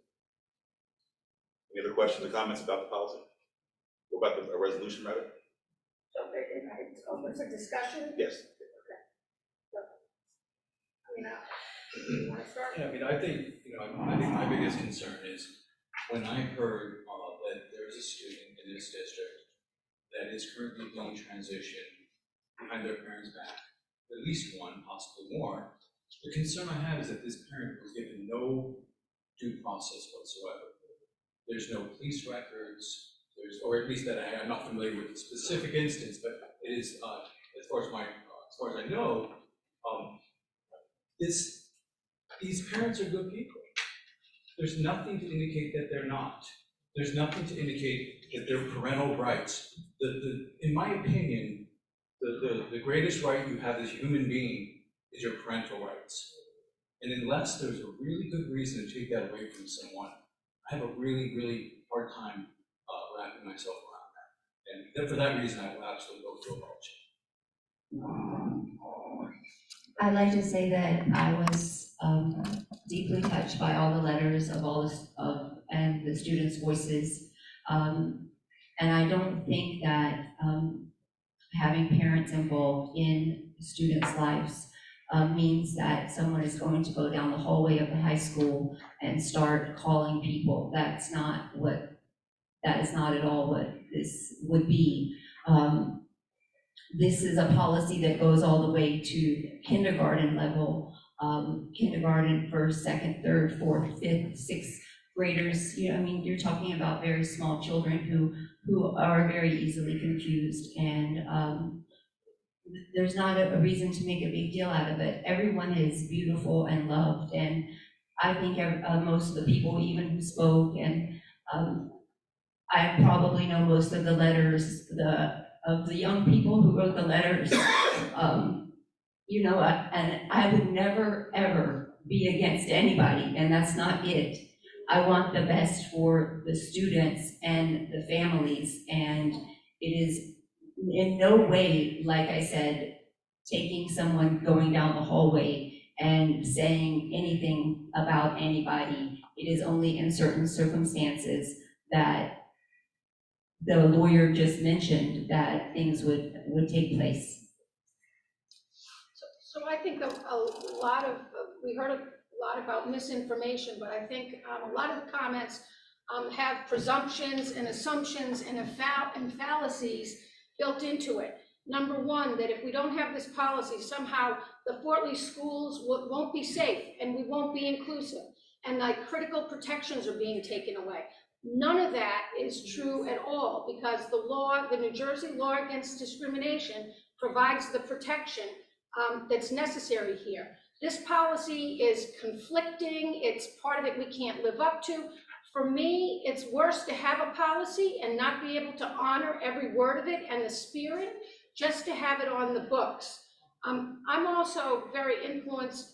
I could probably get my head around the policy if it was relating to high school students or possibly the middle school, but I fundamentally have an issue that a first grader, a kindergartner, a second grader can trump and tell a teacher not to discuss an important subject like this with a parent.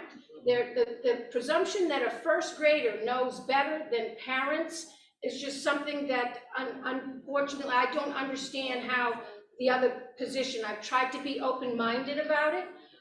There are upwards of 30 schools, not 9, that have already repealed this. There are many schools that never adopted it to begin with.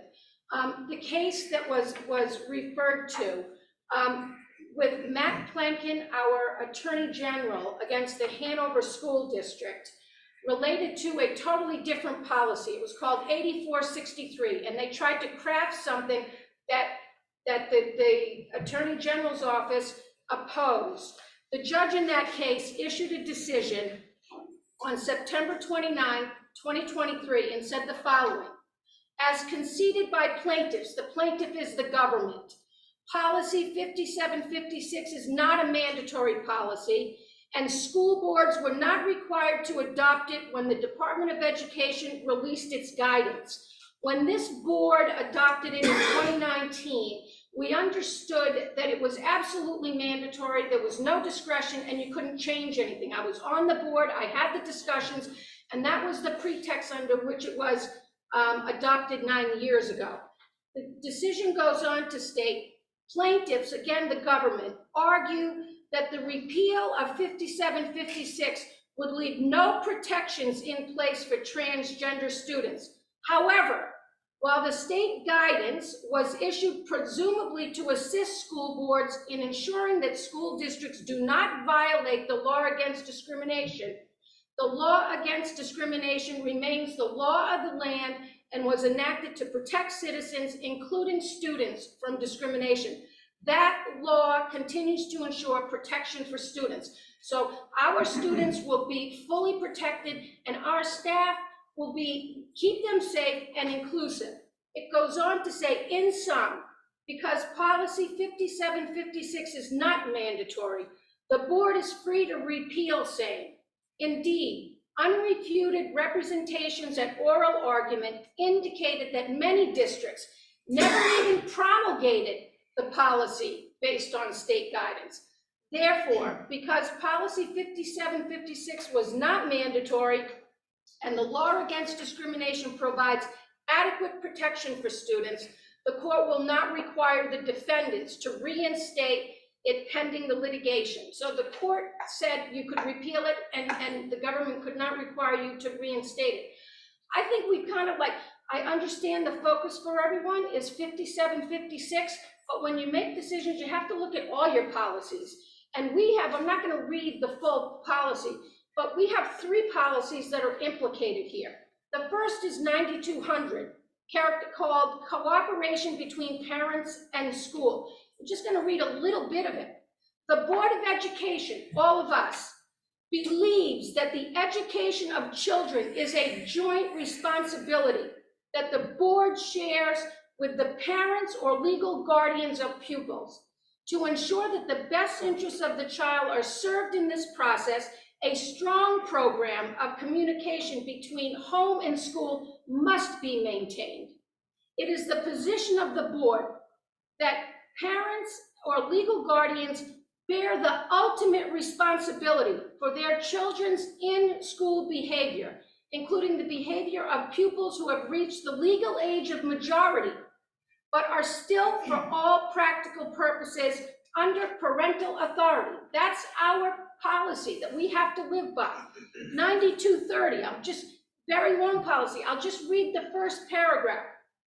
The board believes that the education of children is a joint responsibility, one it shares with the parents or legal guardians in the school community.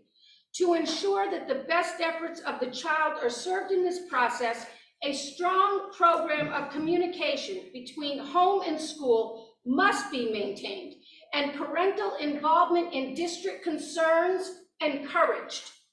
And then finally, the strongest of the policies on this subject is 9240. The Board of Education recognizes that the parent or legal guardians of each child are ultimately responsible for the care and custody of that child, and that both parents or legal guardians share that responsibility equally. The board recognizes as well, where only one parent has legal custody of a child, the rights and responsibilities of the other parent may be limited. The board believes that the interests of the child are best served by continuing involvement of both childs in the child's life and well-being.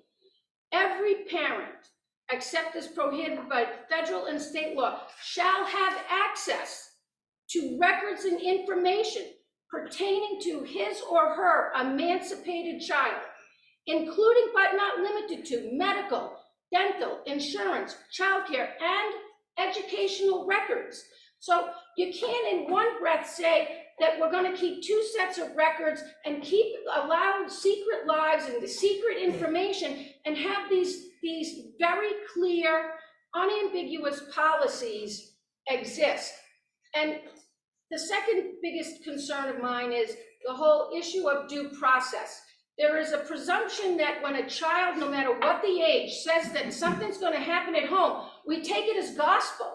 And there just has to be more than a child saying, please don't tell my parents. I'm sure my son said that on numerous occasions when he was in school. And we had a loving, healthy household. And if a child comes to a staff member or a teacher and indicates in any way, shape, or form that they feel that they're going to be harmed, that second, this district has an obligation to call Child Protective Services. So, you know, under the circumstances here, for the reasons that I've stated, I support repealing it.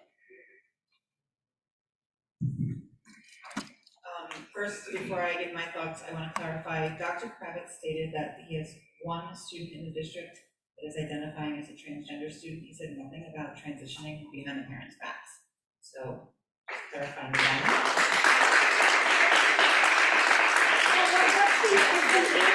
Is the answer that we have no students in the district that transitioning where we have not notified the parents?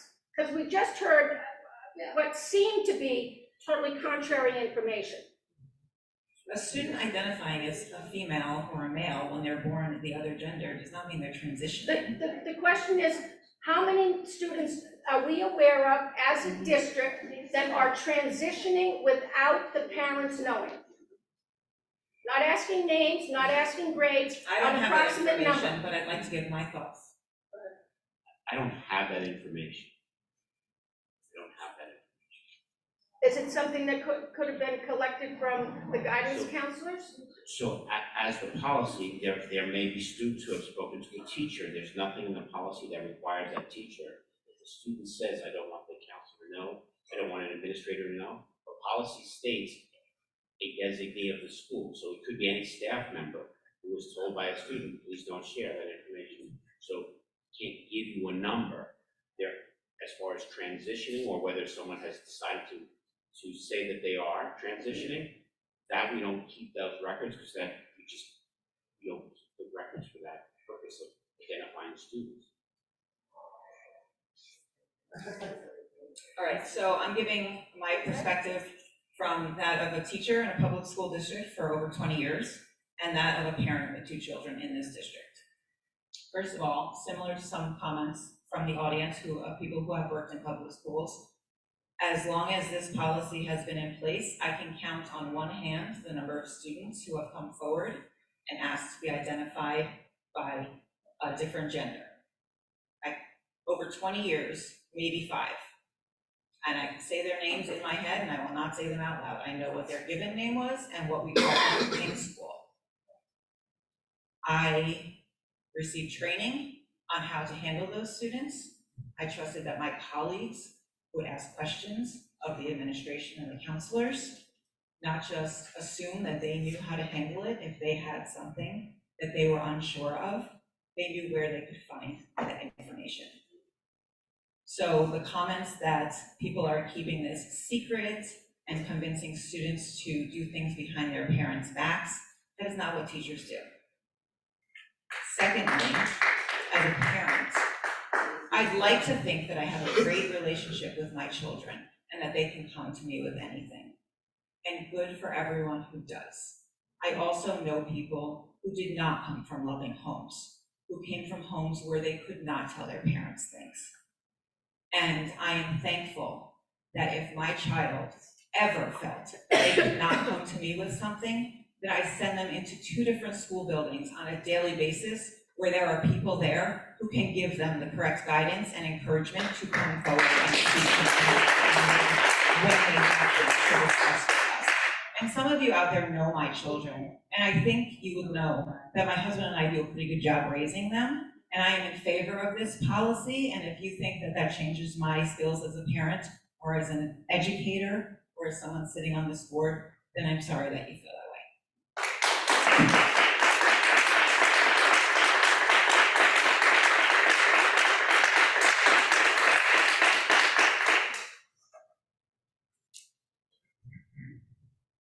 Hi, may I speak also? Okay, I forgot you were there. Go ahead. Hi. Hi, how are you? I'm so sorry. I want to apologize to the public for my moving background. I've been kicked out of my hotel, so I need to change hotel in between.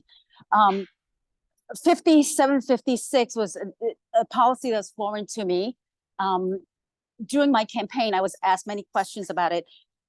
So I read up on it, I study about it. My kids are not transgender. My kids are not, they're neurotypical, they're boring. But they share the struggles they have in school, acceptance, being number one, who is popular, who's not, how they're perceived by their peers.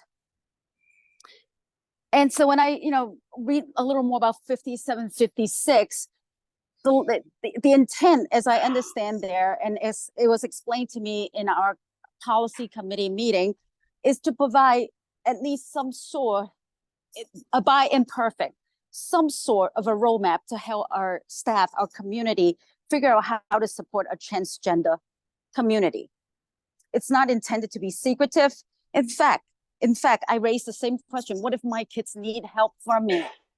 Because, none of you know my kids better than me. They stay in my tummy for 10 months, God forbid, you tell me you know my kids better than me. But the reality is there are kids who just can't come out. And that's what this is for, those who can't come out to their family. And what if they're not getting help from me? Well, I trust our public school system. Is it perfect? It's not. But if they feel comfortable that they can go to an adult, they can go to a staff, they can go to their counselor, their teacher, and say, I'm not sure how to handle this. And our counselors, our school has an out.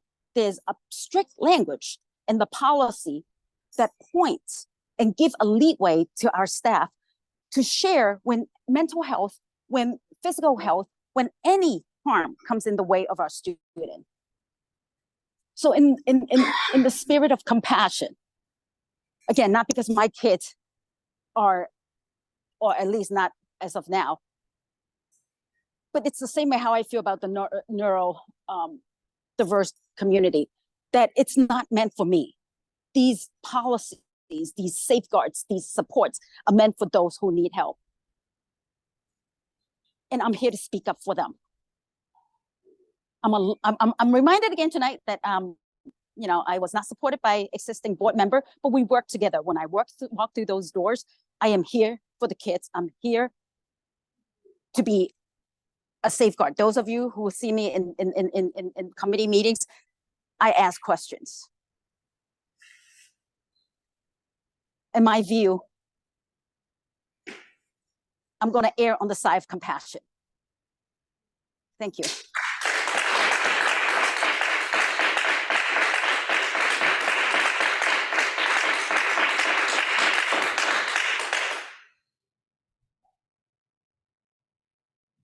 Anyone else?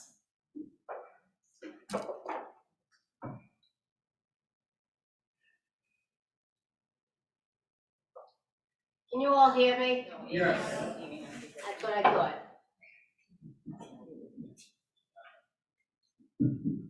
This policy has been in effect since 2015. It was revised in 2016 and revised again in 2019. I understand that we're all human and there are times that we change our mind about one thing or another. But there were two people that did vote for this back in 2016 and 2019. And I understand that they probably changed their minds. Maybe they read it differently. As we get older, we think of things differently, and I respect. I can always agree to disagree. As a mother that put both her children through the school district and having a gay son, I am so for this, I can't even tell you how much. My son, and all of you, a lot of you know who I am. A lot of you know who my children are. A lot of you've had my kids. I'm very close with both of them. very close with both of them. My older son, who's very spunky in his way, told someone in the high school before he told me. I had no problem with that. I really didn't, because sometimes it's too close to comfort and you don't know how to go about telling your mother or your father of who you are. And honestly, the first time that he told me, I turned off the TV, sat on the bed with him, and he couldn't tell me he was gay. He told me he was bi. I guess that's what his middle ground was for me. Meanwhile, I had known it since he was 5 years old. I had known it. I let it go. I said, as long as you're a good person and you give to society and you have character and morals, I'm fine. It was the next year after talking to somebody in Fort Lee High School. I'm so grateful to them, I can't even tell you. That he finally came to me and said to me, Mom, I'm gay. And I said, oh, thank God. Because I felt so bad for him. I couldn't even fathom what he was going through. So for us not to have the compassion and the empathy for these kids and what they're going through is an abomination. And I will always vote for this.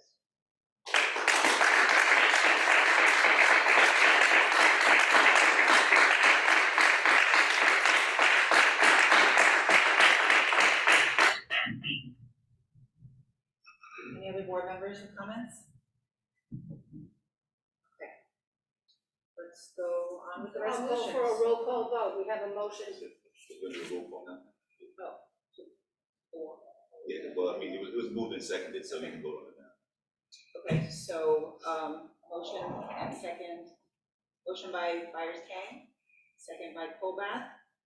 So this will be walk-in 1 POL, as our first vote to abolish policy 5756. May I have?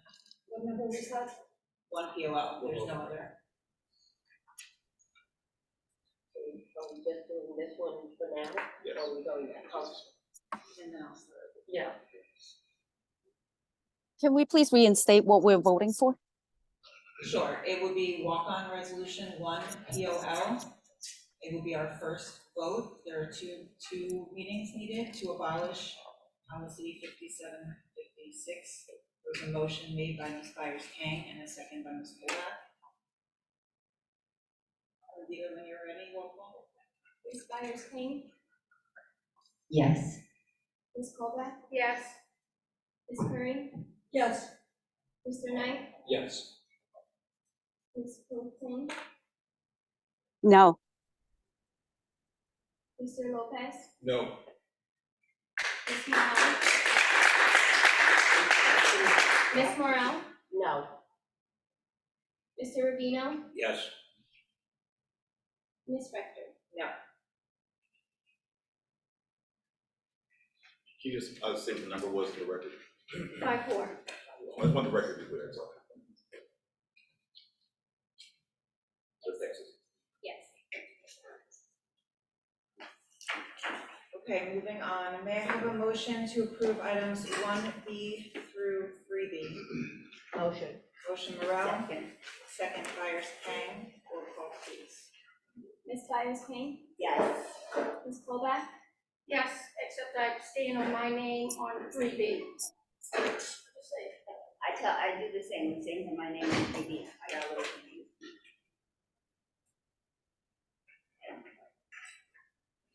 Ms. Curry? Yes, I abstain for my name on 3B as well. Mr. Knight? Yes.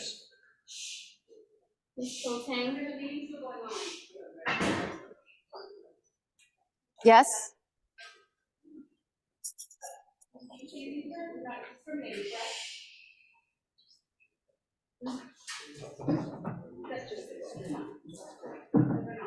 Yes. Mr. Lopez? Yes, but I abstained from my name on B. Go away, Stephanie. 3B. Ms. Morel? Yes, and I abstain on my name on 3B. Mr. Rubino? Yes, abstaining from my own name on 3B. And Ms. Rector? Yes, and I abstain from my name on 3B. May I have a motion to approve item 1B and G? Motion. Motion Second. Morel, second Colback. Roll call, please. Ms. Byers King? Yes. Ms. Colback? Yes. Ms. Curry? Yes. Mr. Knight? Yes. Ms. Coatsang? Yes. Mr. Lopez? Yes. Ms. Morel? Yes. Mr. Rubino? Yes. Ms. Rector? Yes.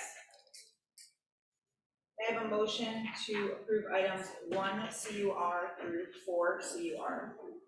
Motion. Second. Motion Morel. Who's second? Ms. Byers King, who's second? Roll call, please. Ms. Byers King? Yes, except for no on 3 CUR. Ms. Colback? Yes, except no on 3 CUR. Ms. Curry? Yes, except no on 3 CUR. Mr. Knight? Yes, except no on 3C1. Ms. Coatsang? Yes, on all of them. Mr. Lopez? Yes. Ms. Morel? Yes. Mr. Rubino? Yes, except for 3CUR, vote no. Ms. Rector? Yes. May I have a motion to approve items 1F through 6F? Motion. Motion Curry, Second. second Byers King, roll call, please. Ms. Byers King? Yes. Ms. Colback? Yes, except I abstain on my name on 1F, even though I didn't get the check, but hopefully it's in the mail. Ms. Curry? Yes. Mr. Knight? Yes. Ms. Coatsang? Yes. Mr. Lopez? Yes. Ms. Morel? Yes. Mr. Rubino? Ms. Rector? Yes. May I have a motion to approve items 1P through 16P? Motion. Second. Motion Morel, second Colback, roll call, please. Ms. Byers King? Yes. Ms. Colback? Yes, but with deep regrets for 3P, Ms. Rizzo. Thank you for your 31 years at School 4. Ms. Curry? Yes. Mr. Knight? Yes. Ms. Coatsang? Yes. Mr. Lopez? Yes, and also a huge thanks to Ms. Rizzo for years of contribution. Ms. Morel? Yes, with regrets to Mary Rizzo leaving. Mr. Rubino? Yes. And Ms. Rector? Yes, and many thanks to all of the retirees on tonight's agenda. Okay, moving on, is there any old business? Any new business? All right, may I have a motion to I have adjourn? old business. Oh, sorry. Amy, Yeah, go ahead. I'm sorry. It's not really just old business, but, Oh, time. yes. Came out of nowhere. Yeah, hello. I last meeting, Harry, or a couple weeks ago, Harry Welty and Joe Bacone were on the agenda for retiring. And I didn't say congratulations. I had my own reasons, but I worked them out since. So I feel really happy for both of them. And I wish everybody a happy retirement, and they will be missed, especially Mr. Welty for 43 years. I was 7 years old when he started, so I had to give the guy a break. Thanks. My wrestling coach. Okay, may I have a motion to adjourn? Motion. Second. Motion Morel, second Rubino, all in favor? Aye. Opposed?